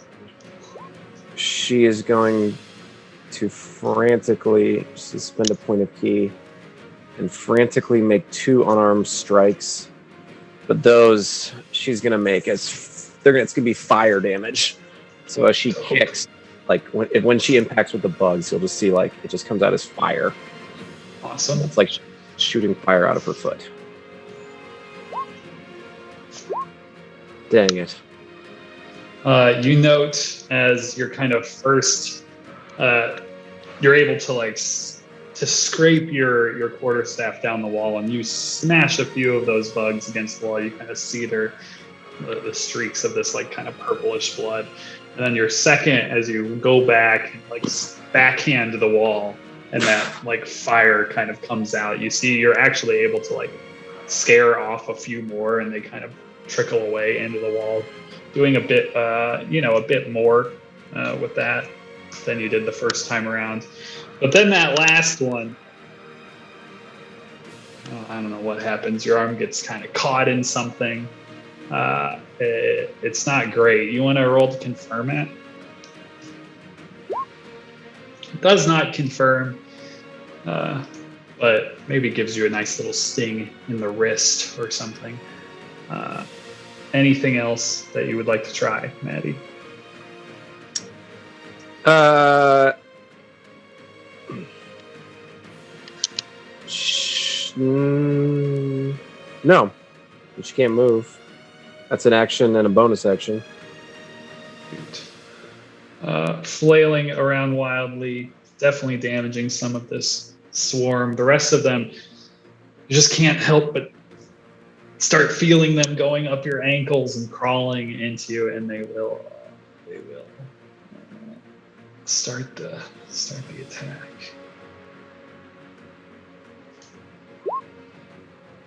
10 to hit. That misses. Maddie is able to shake them off enough.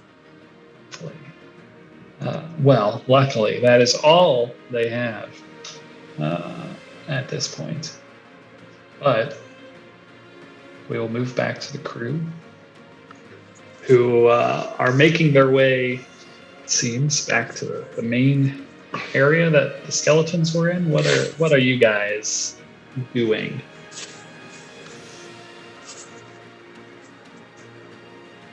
Gorm, getting more and more worked up, is immediately going to run and put his shoulder into the door. Yeah, I think go through the door. Okay. Without even checking it. I'd love to see it.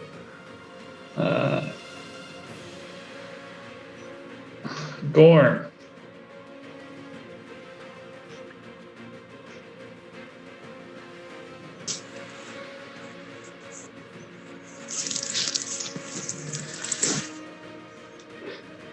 Gorm, as you level your shoulder into the door, you see this door's skull-like eyes start to glow this kind of dark greenish energy. And I need you to make a Constitution saving throw first.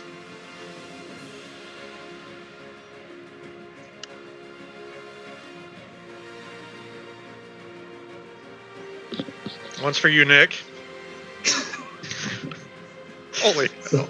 Solidly done. You do succeed at failing the saving throw by more than 5. So you do, in fact, gain 2 levels of exhaustion. And then I need you to make an athletics check. Is that at disadvantage now? No, the athletics check technically happens at same time. And you barrel through the door as you gain your 2 levels of exhaustion. I don't think my sheet has an exhaustion meter. Oh, I probably did not turn it on. But you do bust down the door.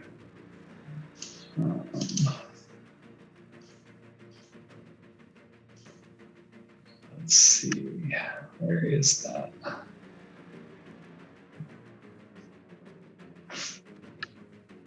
Encumbrance. Am I blind? Show exhaustion tracking on. There we go.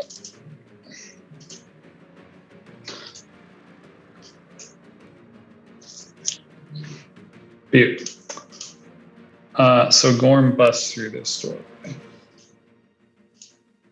And you all see the eyes kind of glow and just hit him with this kind of impact, but then the door like blows through and it shatters and he tumbles to the ground in this larger room to the north. Maddie, the swarm be swarming. What? Tear. So Maddie saw that worked better with the damage, and so she's gonna frantically try more unarmed strikes. I'm just not gonna spend any key, but 1 for her normal attack and then 1 for her bonus action. And I picture her just like frantically like switching between like damage types. Like the first one, like to see if anything does better, and she's like starting to like kind of panic about being surrounded by bugs.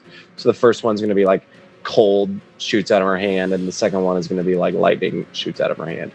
Awesome. Love it. Your panicked state. You do see some of those bugs like first like kind of curl up as this cold energy hits them. It seems to work just as well as the fire did. And your second, you're just not able to find a large enough swath of them. You hit a few of them, but you can see the swarm is still kind of together, not scattering. Anything else? I think she'll start to be like, hey, I can use some help. I'm totally not afraid of bugs, but wouldn't mind helping in here. And we'll start to sound panicked, but is trying to keep her cool because she's the hero who's gonna save the world. The hero who saves the world's not gonna totally panic. But 12 seconds with bugs crawling up in you is starting to push that boundary. Right, the bugs. They'll do a bite. They are bloodied. 14 to hit. That will miss. Try, and they try, but they aren't able to get purchase beneath your robes. As you're able to continue to swipe them off of you and onto the floor. Beautiful. What is everyone else doing? Can I reinvestigate both the red stuff and the blue stuff in that room? Yeah, as you walk back to the room, do an investigation check. If you're just trying to. Can I do an Arcana check instead? You could knowing do that an she Arcana check. disappeared. Yes, you can. Nailed it. Nailed it. So as you look closer at these, you two are kind of in tune with the natural world, and though maybe you're not into gemstones for their worth, maybe more into them for their natural occurring nature, you look at these and you can tell that they are man-made, and to the best guess, you do in fact believe that there's some sort of teleportation trap going on here with these. You're not exactly sure what's going on, but you think they have something to do with her disappearance. Okay. Now.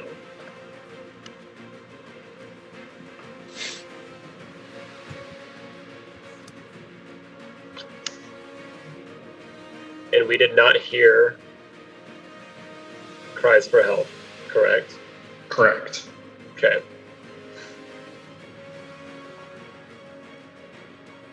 Can I tell which one she picked up? Like, does it look like there's one missing?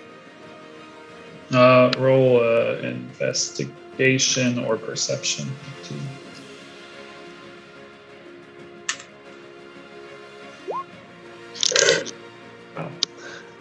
There is many that you can tell have been like pried or carved out, but just due to the way that the dust is settled in the room and the dirt, you're drawn to one in particular that does look just like it's been freshly removed from that spot.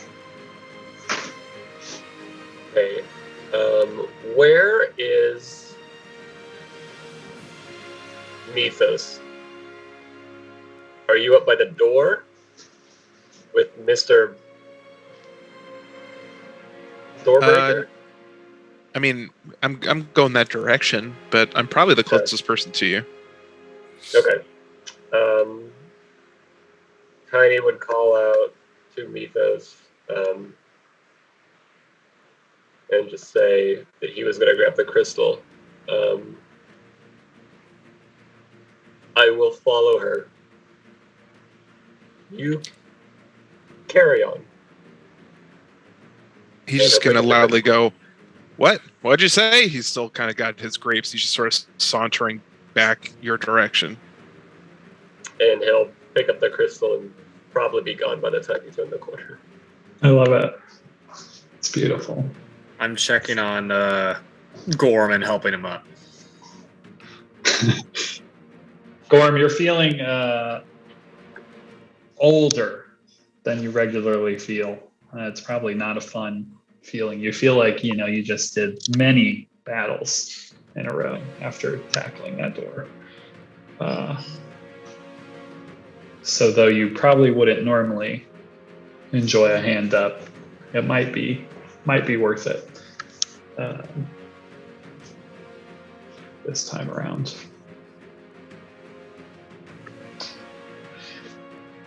Maddie, I'm going to let you act before something may or may not happen.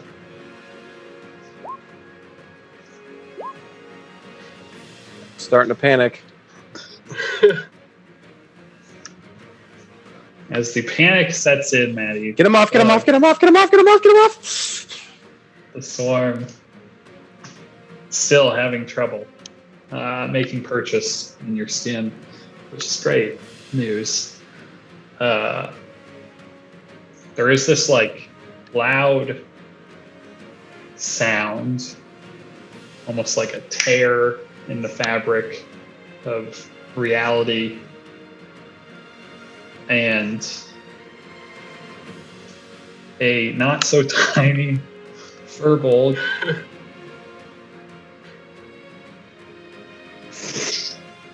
appears kind of partially over you, partially against the door. Tiny, Maddie make a dexterity saving throw, and Tiny make a athletics check. Oh.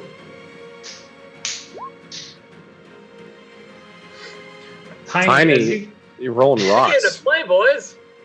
as you appear in this room, you're kind of expecting something of like being ushered off through some kind of arcane magic. You weren't exactly sure what to expect, but you were kind of ready. And you see, as you appear there, Maddie just like flinging these bugs off of her, and she sees you. She kind of dodges out of the way as you fall, and you fall back kind of into the metal door of this very small room and impact it in a way that it kind of starts to bend outward a bit. Mythos, as you turn the corner, you see Tiny vanish into thin air in what can only be described as some sort of teleportation portal of some kinds. And it's like you see this like this kind of tear in reality happen back in that area, and you have very keen eyes to that sort of thing.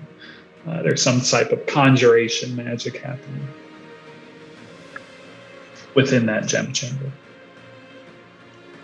Did you say that I'm detecting a portal? Yes, you're detecting it, and then it's gone. It's like something is triggering it.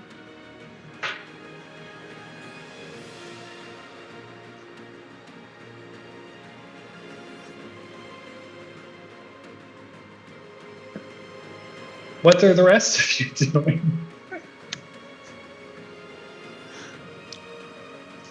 Waiting for the old man to get helped up. Yeah, I'll help Gorm up and easy, friend. It's a long road ahead. Don't want to lose all our energy in one burst, eh? Where did our light go? We need light. Both lights are together in a cell somewhere, which is pretty good. I don't know what my character would call you, Preston. We got time. Yeah, we'll figure that out. I'll where- light a torch. Okay.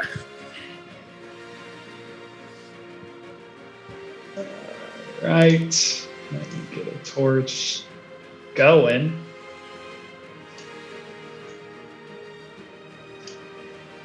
Nate, are you coming with us, or?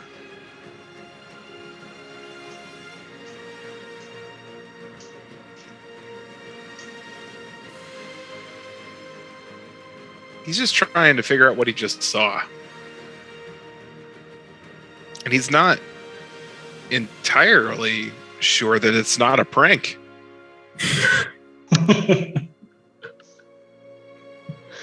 He's kind of liking it.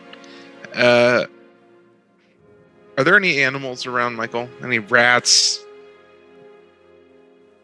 Roll a D100. Roll a luck check.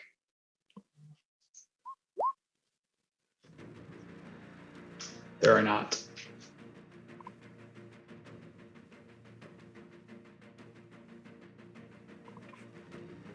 In this moment, there are no animals nearby. That's just depressing. Yeah.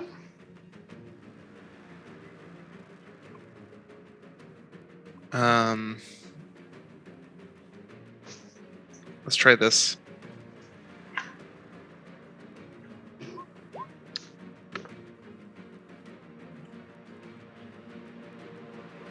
Yo! Dope. So this presence is not as consistent as the planar portals you're used to. You do get this sense that this room is kind of bound to magic in a way that is very similar to a portal. And you're kind of able to discern, too, that some sort of teleportation trap is going on here. And you can sense that essentially like the closed loop of this portal is not far. It's within that distance of, a mile, that you can sense like that this is like a closed loop within probably this same place that you're currently Cave in. situation. Yeah.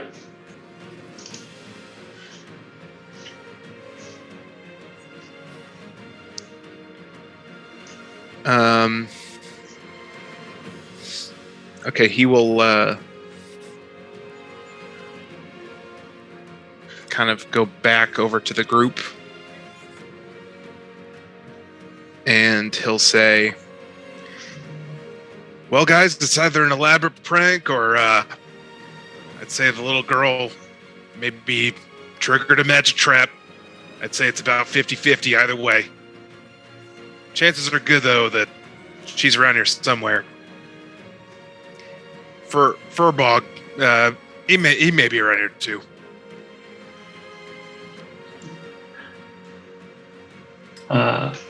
Speaking of, Maddie, you're in a very tight room with a very big Furbog and a lot of very small bugs. Maddie will look and be like, Tiny, you came to save me.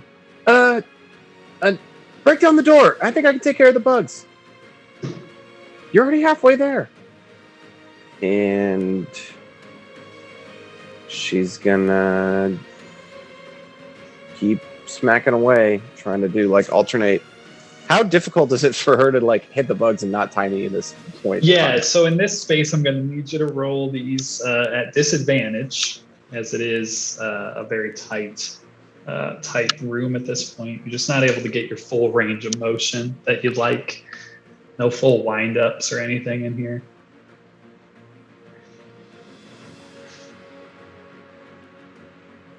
A 12, you say? 12 hit. Damn it. And yeah, and she's like doing like the fire and cold. She's seen those work, so she's trying that. Love it. While imploring Tiny to break down the door. With his -1 strength. He's a gentle giant. But he's big, so big guy break down door. You see as like more and more of these bugs are kind of curling up in little hissing balls on the floor and dying to the fire and or poison and or lightning and or cold that is happening as this little girl furiously attacks these bugs, who will once more attempt to do a bite on her and miss horribly. Tiny, what are you doing in there in this very tight room? He'll look at Maddie and the bugs and her swinging and just kind of look and just go, heroes don't need help. And then he will try to bust down the door. Love it. Strength check, athletics. Yes. Somewhere.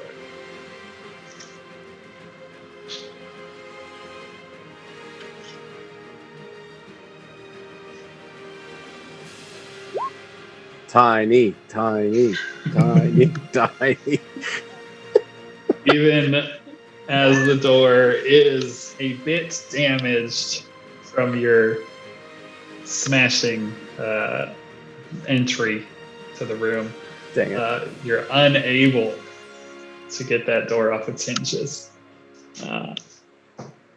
as these bugs Some maybe start crawling through your fur. Is that an action? Correct. Yes, it is. Okay. Oh no. He is going to figure out where all his crap is.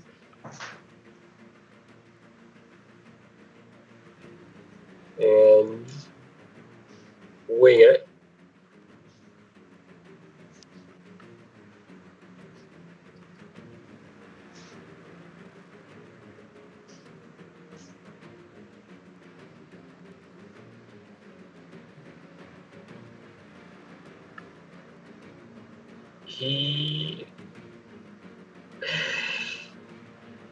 No, he's gonna observe. He's gonna see how the bug Maddie fight progresses Hopefully. for a few more seconds. Because heroes don't need help. If the rest of you would please roll for initiative.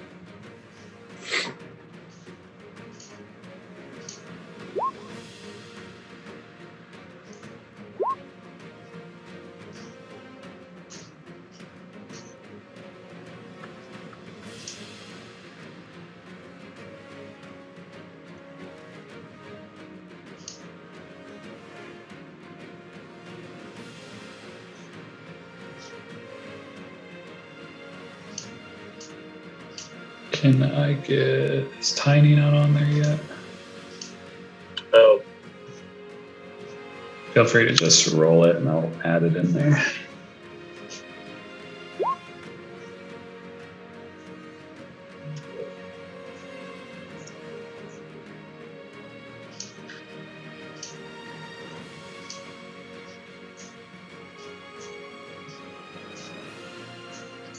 All right.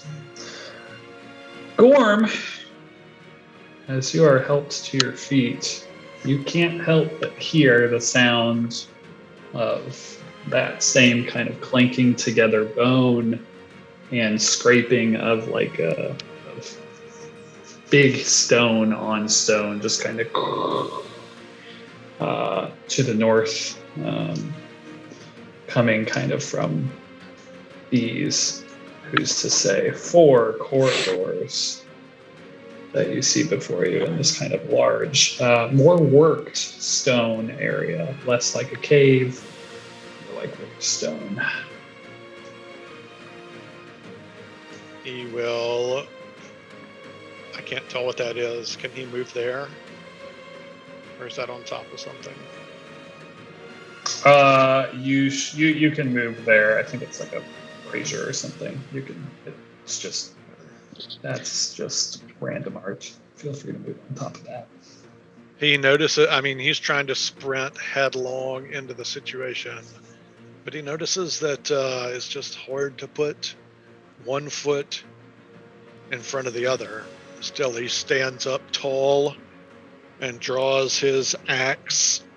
You can't see it because everybody's behind him, but when he touches the hilt of that axe, his face lights up as if he is the happiest man on earth. And for a moment, he's in a different place and then snaps back and is ready for whatever might come. I bet.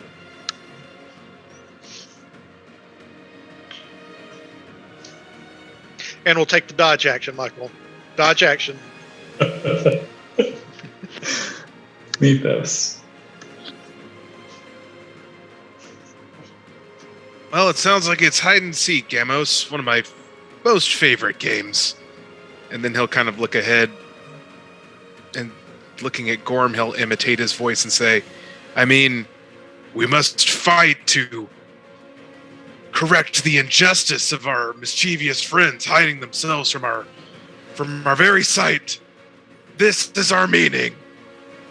And then he'll sort of offer Gamos one of his grapes.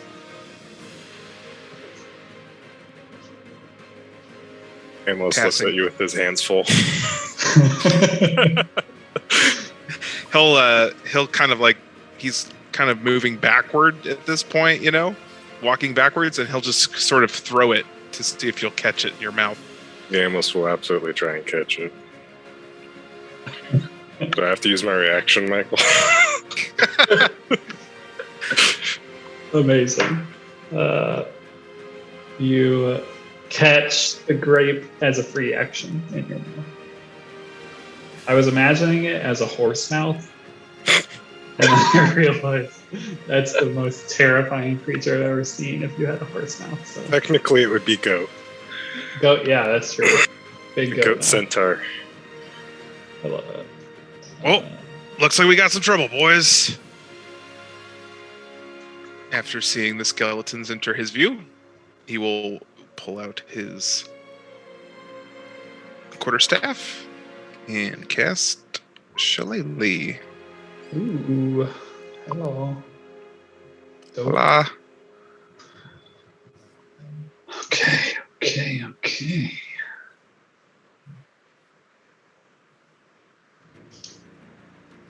Jack Skellington will start us off.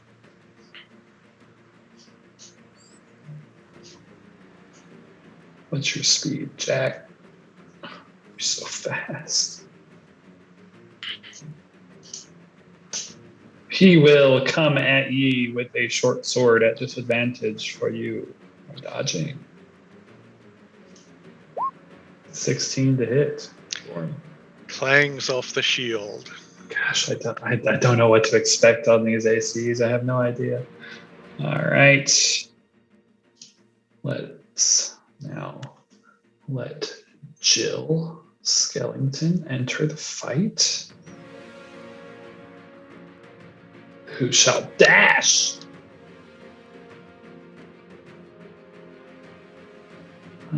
To get there.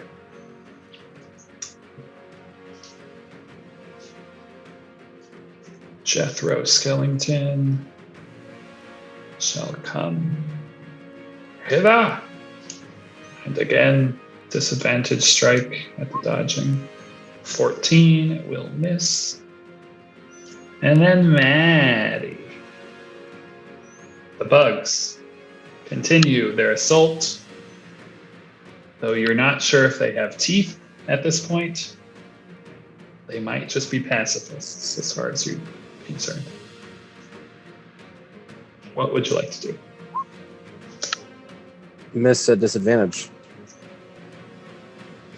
Maddie is not the biggest fan of bugs, nor is she the biggest fan of having a giant furbolg all up in her grill. Anything else you'd like to do, Maddie? Other than roll natural 5s. Nope. Natural Joe. All Natural right. Joe. Brett. I will pull. I've got Moose here, so I can't actually do it. So you'll just have to, pull out the instrument, play a few notes, and Brett will sing, "Can you hear my words right now? They will go to you. They're enough for any forlorn wanderer to help you get through this." And everyone around me, because there's only 3 of us, are #blessed. Hashtag blessed. Love it. I don't think I put blessed on your sheets. It was on mine. Oh, maybe I did. But you are blessed. That's dope. And Staying put. No, I'll move in. Get out of the way for Gamos. It's the final skeleton. Dan Skellington will run in. He's doesn't have a J name. Tiny. If only you were also tiny, then you wouldn't be giving the small one disadvantage. But sometimes a name is a lie. So, the door. Mm-hmm. I have a thing, a feat or perk or trait Okay. as a furbolg that says when it comes to weight carrying or Uh-huh. pushing or dragging or lifting, I count as a large creature. That's not really a strength bonus Yeah. necessarily, but it's something.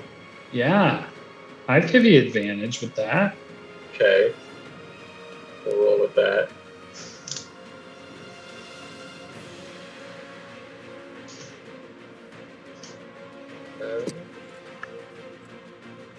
What was it, athletics? Or was Yeah. Yeah. Athletics. Oh, man. Okay. It's tough. It's tough knocking down an iron door. It's really tough. Anything else you'd like to do? Yeah. He's going to. So he will move.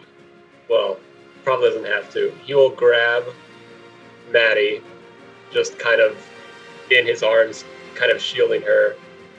And then he is going to cast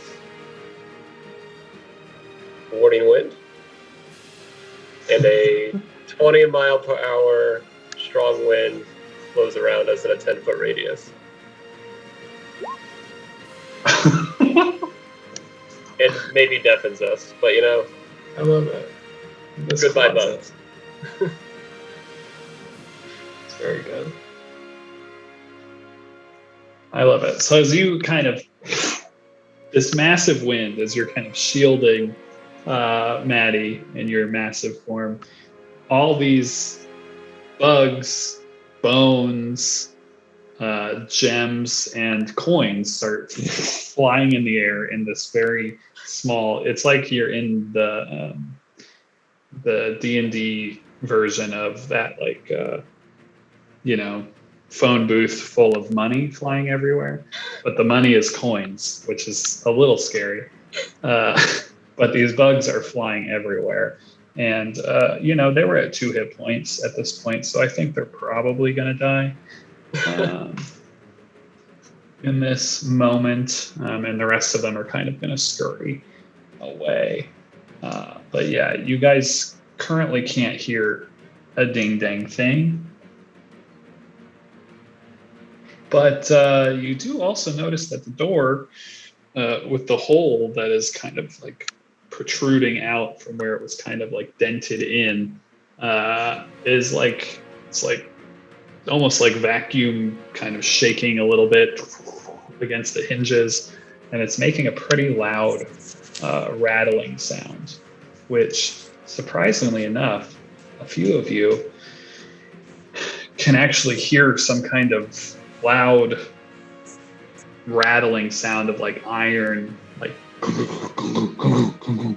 it's distant, but to the north. Sounds a bit muffled, but you can hear it. So that's where we'll hold off on that current turn. Gamos. Gamos, seeing the skeletons, roll up, backpedals about 5 feet before going into a sort of charging in with his lance. Torch raised high, and is going to attack the back one. Love it. Horrifying. Or do anything? Yeah. So That 21 to will hit. Hit. That will hit. 10 points of damage. Essentially knocking this thing's shoulder off. Luckily, it had its sword in its other shoulder. And since I moved straight forward 30 foot line, I'm going to hit the one in front of me with my hooves as a bonus action. Awesome. That will hit. And your hooves seem to knock a few cracks in some of those ribs, and it is kind of staggered there. A well-oiled melee machine this group is. I wonder why. I wonder why they're all so melee focused. I can't seem to put my finger on it. Gorm? Gorm will choke down his disdain of the undead and look at the one right in front of him that sprinted in and say, "You are right to make haste. Today is the day your curse is lifted." And we'll pop him with an axe.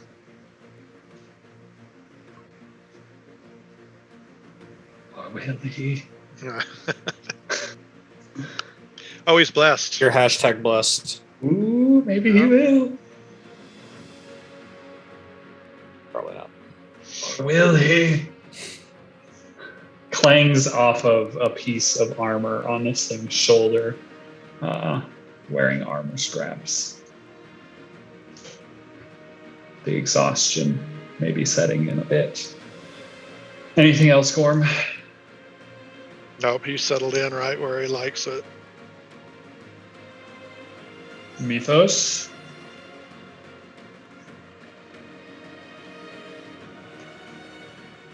Mythos kind of just chuckling with glee at Gamos just wrecking those fools. And he just goes, again, and he'll touch Gamos. Where's my sheet? Why do I keep losing my sheet?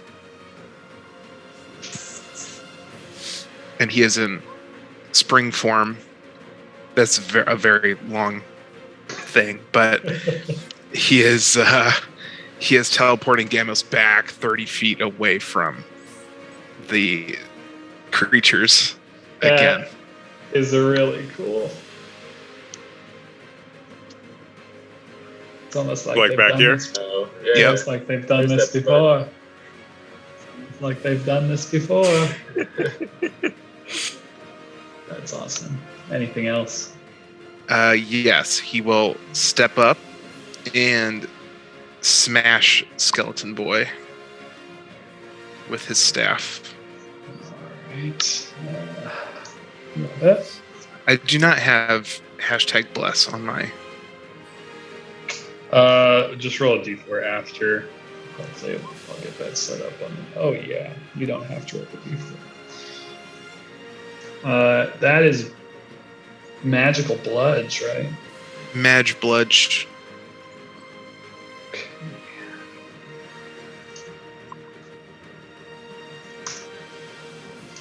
Okay, can we just work, please? Thank you. Smashing this thing.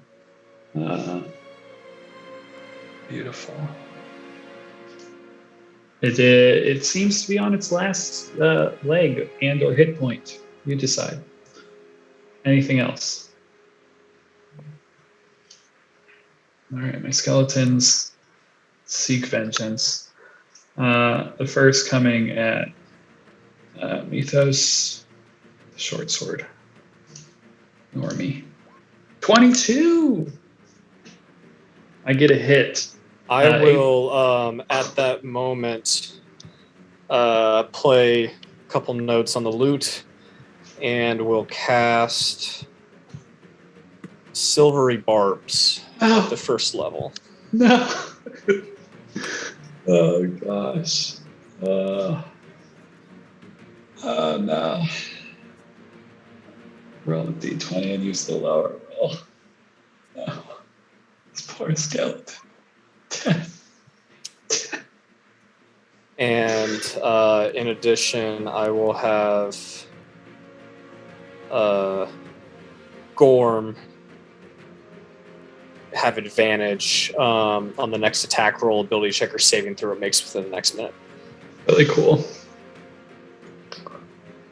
Really freaking cool. Okay. All right, skeletons. It's your time to shine. Don't have any more reactions to burn. Crit. Oh my god. Call the shot. Beautiful. 9 points of pierce. Classic Jack Skellington. I'm not confirming crits with skeletons. I don't even have the cards on this roll 20. I was gonna say we're level 3. 9 points though, baby. That could have been a dirty roll. Was that coming my way? That was. It's always got that. This one too, Gorm, is coming your way from the right skeleton with the short sword. But he does only have the one shoulder left, so 11 seems pretty right on the money for the one-shouldered skeleton. Maddie, it is a whirlwind around you.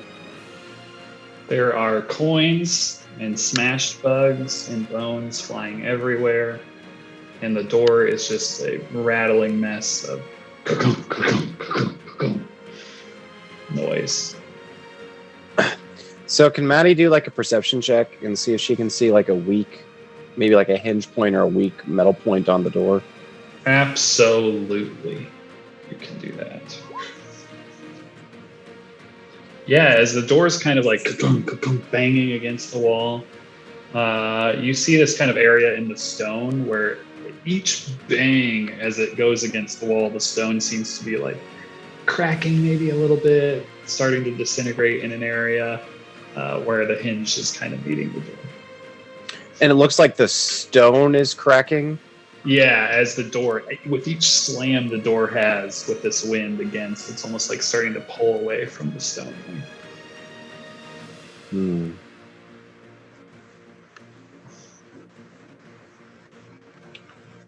Maddie is going to use her unarmed strikes to attack the stone, and she's going to see if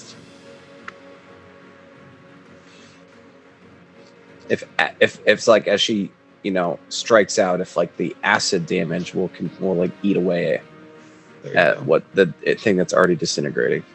You'll love to see it.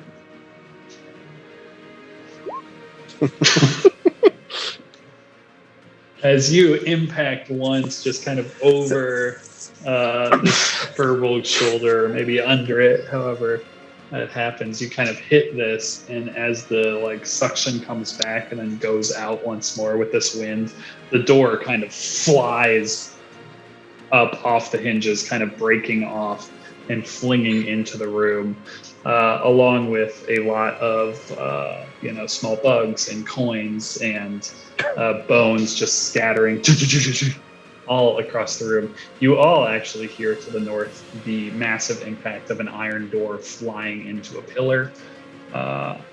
And if you guys look up to the north, you should be able to find yourselves in a room. So I imagine that Maddie and Tiny are basically hugging at this point. So yeah, she gives him very she gives nice him embrace. she gives him a squeeze and is like, "Thanks, Tiny. Heroes always need help, and I appreciate it."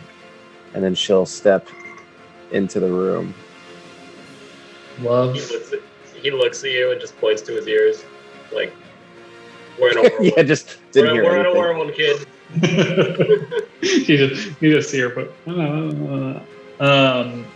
as you kind of walk out into the room, Maddie, you can see that there are, well, now there's 4 iron doors in the room, like the one that just got hurtled into the pillar and is now laying on the floor. You can see there is a door to like the beginnings of a hallway to the south, and then there is also another like stone door off to the west there. And that's just what you So see. what's you want me to do another check for whatever this blood stain thing is right in front of me? Yes, feel free to do investigation, perception, whatever you like. Yeah, so just like taking in this room in general, there's like some chair, like that in particular is a chair. And camera rock. Did I put the camera rock up there too? Is that a second camera rock? Do I have 2 camera rocks going? I love Oh, I that. drug one up there at some point. Sweet. Is that the There's camera rock? multiple. Yeah, so that's the camera Okay. rock next to the chair. Cool. And the there's like a lot of dried blood on the ground. But it looks quite like old, dust covered. It just looks just like a very old blood stain. Okay, so 5, 10, 15, 20, 25. Is this where the hallway to the south is? To my right? Correct. Yes, that is correct. And is there a door here? There is a door. I guess she'll use her bonus action to open the door. Or I will wait until my next turn and open the door. Let's see. Or she'll be like, Tiny, Door, I need can't help reach the opening a handle. door. You were so good at it earlier.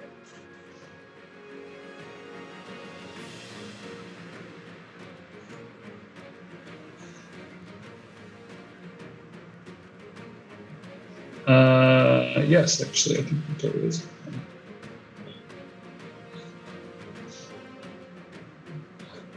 As far as I can tell, might as well be.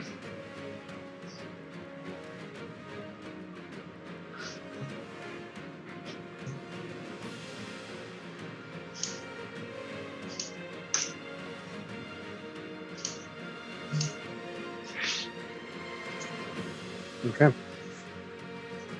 5, 10, 15, 20, 25, 30. Cool. Love it. That is her full complement of movement. Love it. Brett. Brett has brightened at the thought that these skeletons haven't heard his Millennial Elf joke yet. And so he will whip that out in the form of Vicious Mockery. And I will cast it on the center one, right above Gorm. Wisdom? Yes. Sure, they're really good at that. 4. 1 point, and more importantly, disadvantage.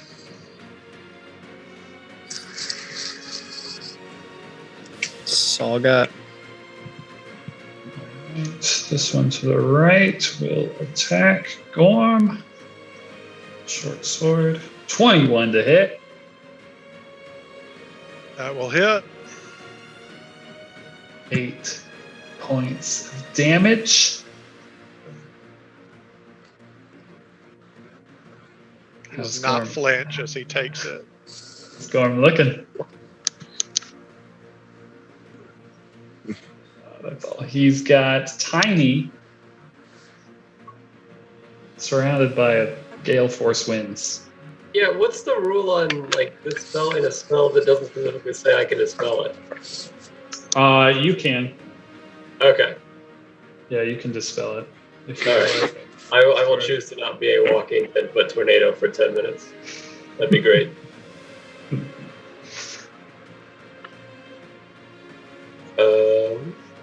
Then yeah, he will.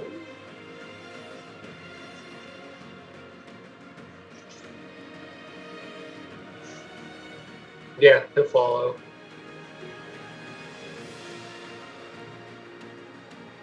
He'll follow Maddie. And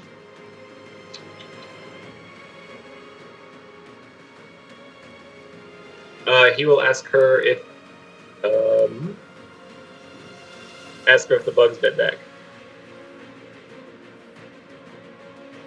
If And the see bug's if she- bit back. Yeah. Is she hurt?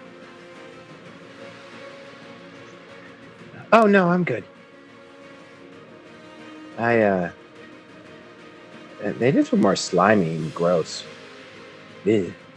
You are great hero. And just kind of wait for her to lead on. Turn we've all been waiting for. Deja vu. Damn Round house. 2, Electric Boogaloo. Charging in, Lance Strike, then charge. That is just way too fun. 8 ain't gonna do it. It ain't gonna do it. Maybe the angle was off. Just upsetting for everyone. We're all upset. Man, that's a lot of damage for a level 3 character. So good. Instead, he is going to. I have to hit to do the charge attack. Ah. So instead, let's rage. And as I rage, my storm aura activates, and each creature within 10 feet of me takes 2 fire damage. Oh, lovely. Well, this guy's gonna just die. Just auto 2. Yeah, auto 2, even allies. Ooh, hear that, allies? Yeah, but we got those temp hit points from Gorm, so we're good. It's true. He almost takes out 2 skeletons without even touching them, though. Which is impressive. Just feel the area around him just get hot. Starting to you can see the shimmer of heat. Mm-hmm. All right, I love it. Gorm. With advantage, mind you.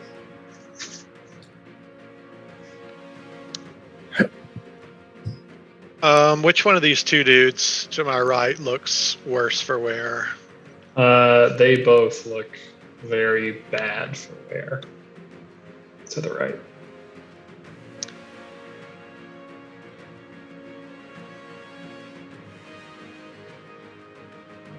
I think he's just going to hit with the one to the north.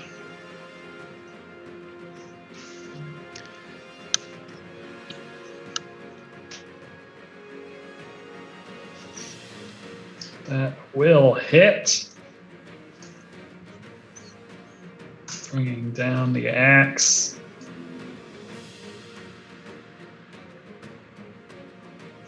They're all pretty shaky. But still up. Anything else, Gorm? Nope. Mythos? Mythos will, shillelagh the guy to the north there. And he can use his bonus action to planar warrior as well. I don't even know what that means.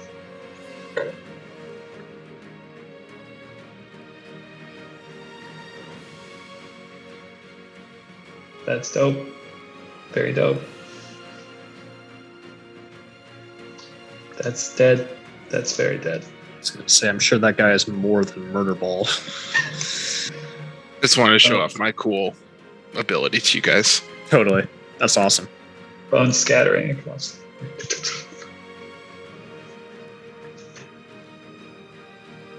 And that's Anything it. else?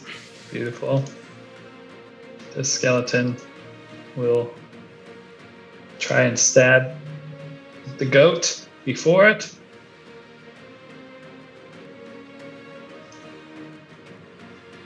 Ten. Really good. Maddie.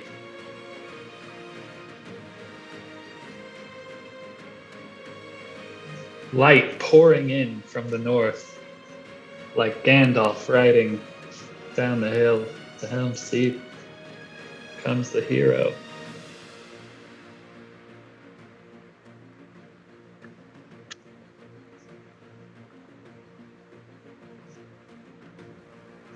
All Covered right. in dead And bugs. in the spirit of wanting to show off the cool things our class can do, Maddie is going to move, line up her shot, and then she is going to breathe lightning out of her mouth and do so in a 30-foot line, 30-foot straight line. You, And I need 2 dexterity saving throws. I'm sure they're good at that. +2, they're not terrible. They each One. take 2 lightning damage. One of which dies, and one of which has 1 hit point remaining.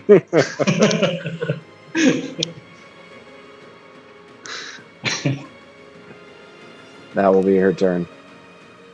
Brett, can you get on that kill board? Well, I didn't want to empty the bag as far as material goes on the first session, but since we're showing stuff off, hey, you skeleton, what's a beholder's favorite food? Ice cream. Vicious mockery, wisdom save. It's good. Really pulled it out. Oh, of the damn bag. it. The strongest skeleton. He just didn't get the joke. That was the thing. If he would have got it, you would have killed him, but he just didn't get it. A great joke. Anything else, Brett? Before my skeleton doesn't have. Oh, he goes so far away. Oh, this poor boy. Yeah, no, he's dead. I'm done. Tiny? There.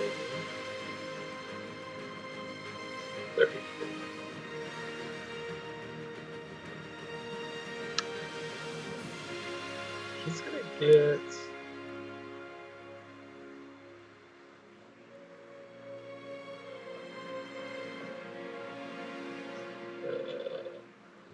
One more. And then. Yeah. He's done. We're fine. We're satisfied. Gamos. 1 hit point remains. Gamos lowers his lance, raises the torch next to him, and stares the skeleton in the eye as he uses his bonus action to re-trigger his storm aura and deal 2 damage to everybody within 10 feet. The torch flares as the skeleton falls. And you have defeated my bugs and bones.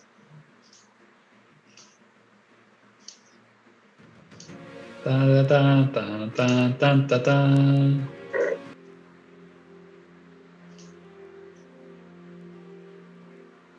Gorman's thinking to himself, it's going to take a lot of extraordinary deeds to convey the seriousness of our times to this cast of characters.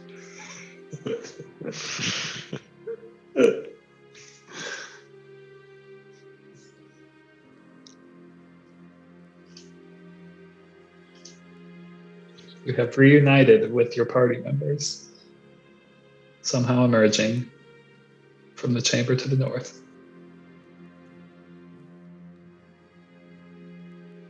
Maddie will walk up and like start talking like way too fast. And she'll be like, "Hey guys, man, wow, there's a lot of dead skeletons over here. So I grabbed this gem and then I teleported, and there's a lot of bugs, and I didn't really like the bugs very much. And then, oh, but then Tiny came, and then we defeated the bugs, and we knocked out the doors. So, anyways, I was up there. Hmm.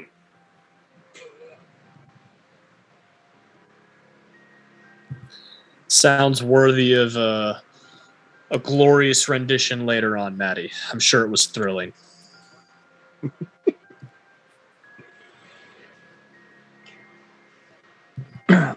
I think there might be more up there. More what? More bugs? No, I think Tiny took care of all the bugs. There's more like doors, and there's maybe another door that would lead.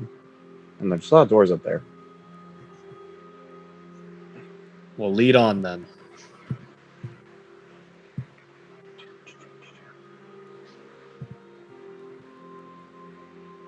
Maddie will scamper north. Gorm is in a full sprint, keeping pace with her just as fast as his tired old ass. Tiny will see Gorm, and how's Gorm looking? He's got a little hitch in his giddy up.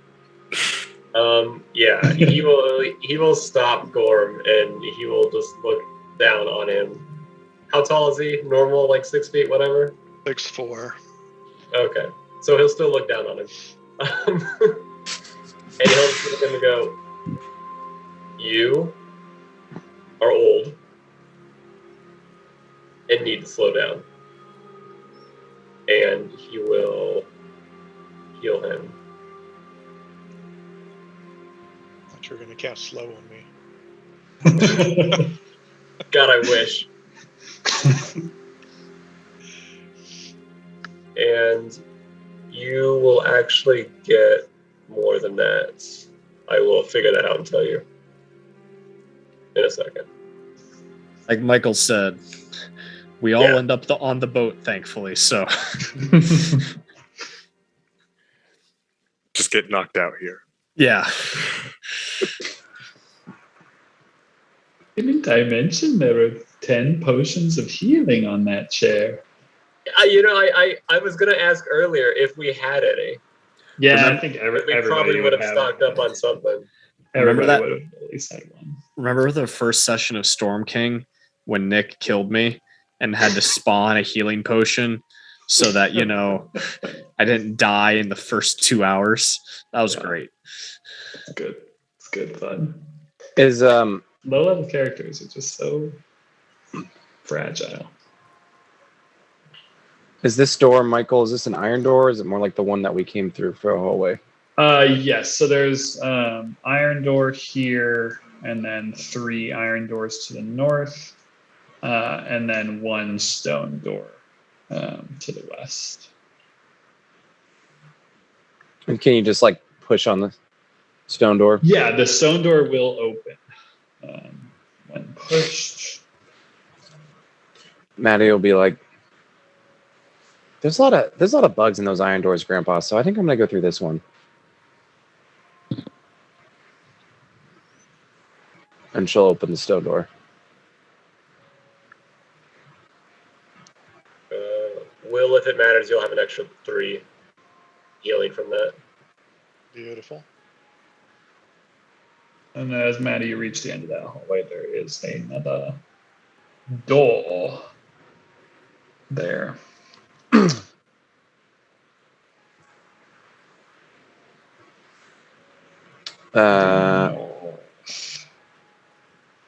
Maddie will try to open the door.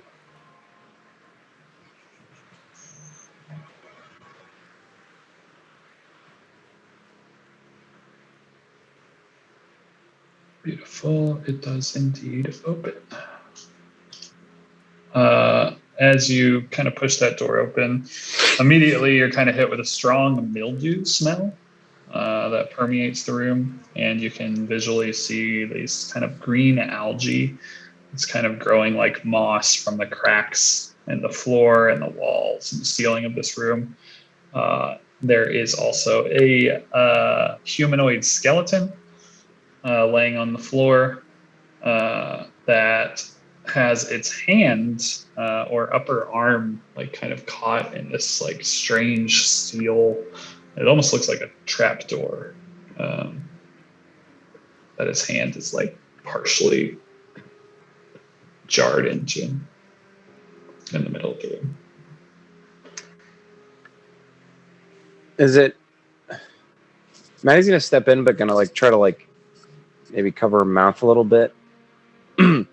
Just like nervous that like it's gonna smell really bad or taste bad or something. Totally. So she have to make any save or anything as she comes in, or just like step around the algae. Yeah, no save. You're able to kind of like maneuver around the algae. You can see there to the west, there seems to be another stone door that looks much like the one you just passed through. That's all you immediately notice about the room.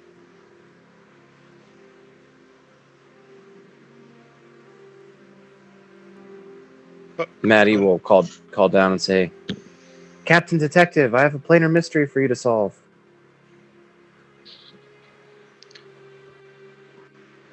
I'm gonna very lightly tap the skeleton just to make sure it doesn't come to life. Just touch Yeah, it as with you- the toe. As you kind of nudge the skeleton, it does not move at all. A mystery, you say, Maddie? What do we got going on? I think that's a trap. But that's about all I got.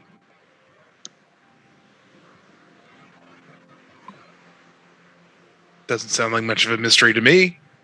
Did you try disarming it? Nope. I'm more of a rush headlong into traps kind of gal, as evidenced earlier. Well, then go right ahead. Maddie will cautiously sidestep the trap and work her way towards the door.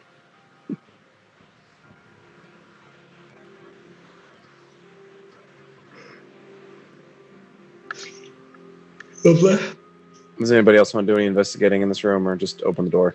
Yeah, I'm gonna light a candle and throw it down the grate. Just listen how long it takes to hit the bottom. Lovely. Roll a perception check. Are you sure you don't mean a saving throw? A perception sure. saving throw that wouldn't be at disadvantage? Perception check. Forgot you were at disadvantage. Yeah, you hear splash after not too long, and don't seem to notice anything else that you may or may not have been able to notice if you rolled that. Who's to say?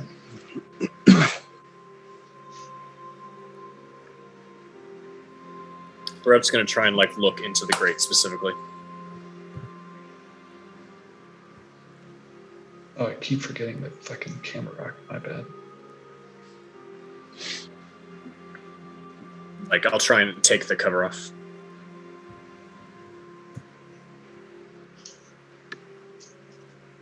Okay, sorry. I was moving things. Apologies. Brett's gonna try and take the cover off the grate. You love to hear it.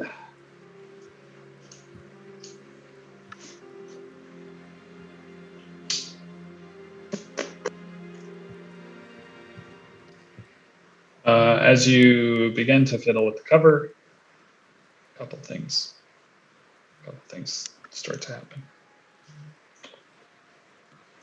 The first of the things that happens is water. Water that was so far away only a few moments ago begins to rush into the room, much like Old Faithful. A geyser. Through the grate, the doors to the room slam immediately shut. And you all roll for initiative.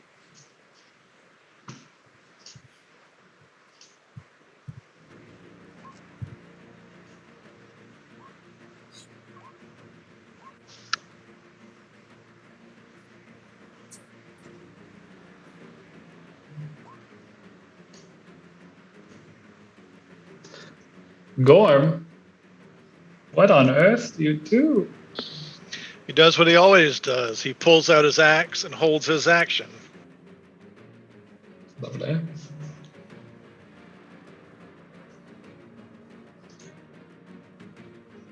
Camos.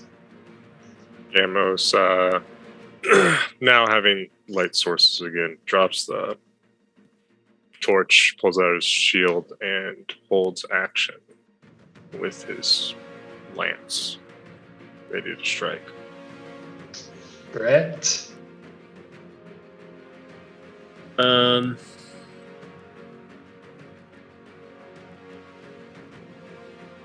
Like, how quickly is it? Like, is it truly like spouting water, or is it?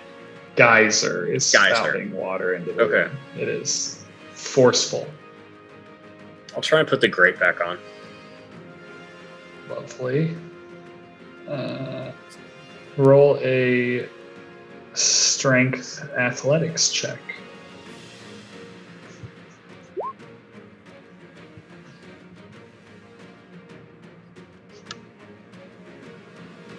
You have defeated the trap, Sir Brett.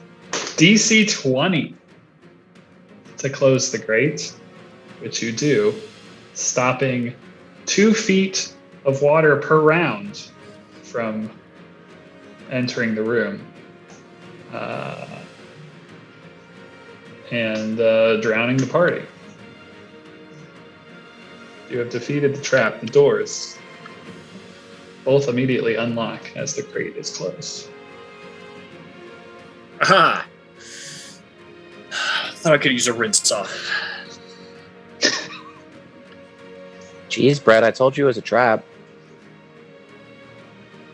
And then Maddie will try to go open the door.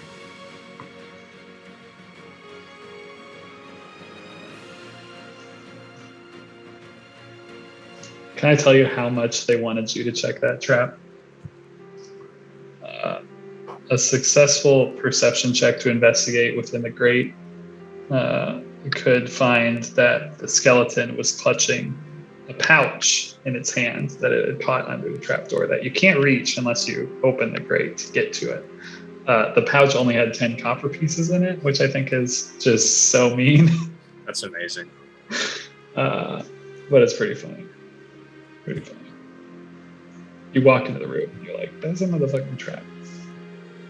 Quite obviously. This next kind of room you were walking through has a small stair, and I used the two-way lighting just for fun there, so that I could see if it worked. Small stair leads to a landing to another floor just below it, and there's kind of just like arms and armor mounted on the wall. They're all rusted and ruined in this room, except for a shield that is kind of clearly not rusted, nor is it ruined. It kind of stands out amongst the rest, and it's just like mounted there on the wall. Kind of gleaming shield. And then there is a door at the top of the stairs.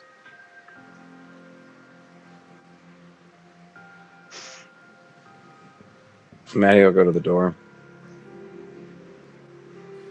I'll grab the shield.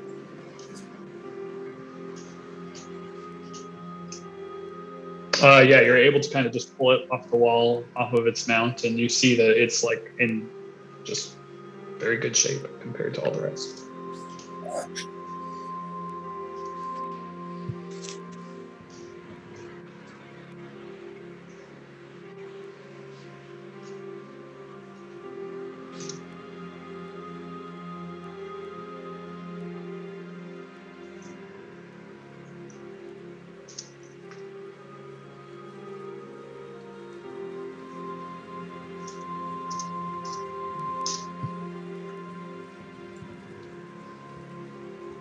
Okay.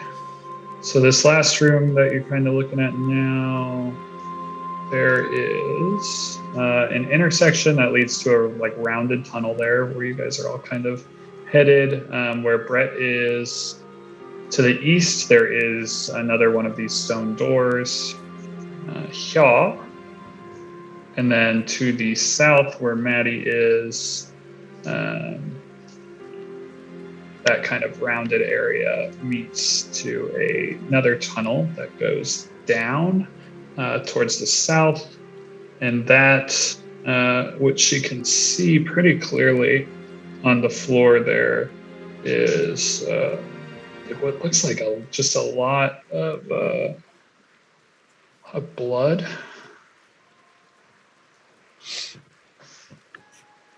Is that a door? Where at? Like So yeah, there's a door. right here. There's a door here from where you can see currently, and then you had passed one door back where Brett is. And I'm sorry, what was the west again? Just a wall. Got it. Just stone wall, and then it goes down to the south where Tiny, Gorm, and Maddie went, and then there's the door to your east. Yep. Or yeah, east. Thank you.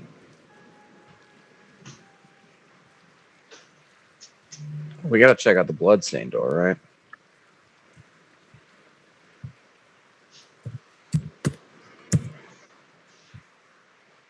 So Maddie will do so. With Grandpa and Tiny beside her.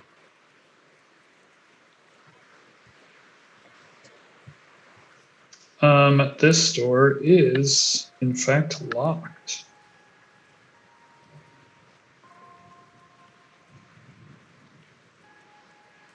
Is there like a key lock, or does it feel like there's like a bar?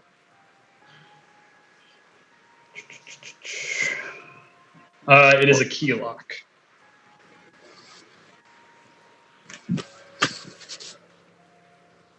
But they also have not like necessarily like you also feel like you could force it as well. Like it's not none of these doors have seemed that difficult, but it does seem like you could force it or pick it. Do we have anyone who can pick it?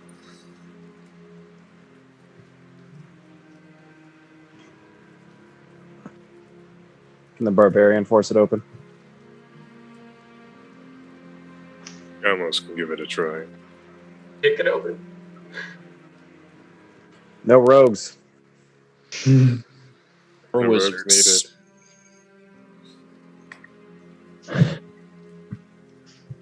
Athletics, right? Yes, that is. I'll help the centaur. Beautiful. Athletics with advantage, if you will. Oh, I see one in there. You know what? You don't need the advantage. A 19 is going to be able to kick that door open. Off of breaking through the lock, as it does. Literally kick the door open. Literally. And reveal 3 horrific creatures. The nauseating stench of this room makes your stomach do backflips. Blood is sprayed across the walls and coats the floor. Bones are piled high in the back corner of the room, and pieces of humanoid bodies are everywhere. The source of this mutilation becomes clear as purple-skinned undead, long claws gnawing on the arm of what appears to be a halfling. The horrid creatures smile a gore-coated grin at your arrival. And we'll see you next week when you fight these 3 ghouls. In this here room, they look like something like that. Nasty. I've always liked the ghoul art. You gotta show the full like one with the tongue. Yeah, that one is also really good. Where is that one? It's probably in. Is that a ghoul or a cast? Yeah. This one. What's the button? Put it in the chat.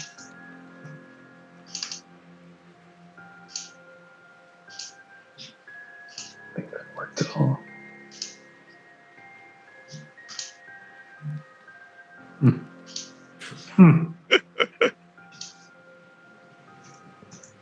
There.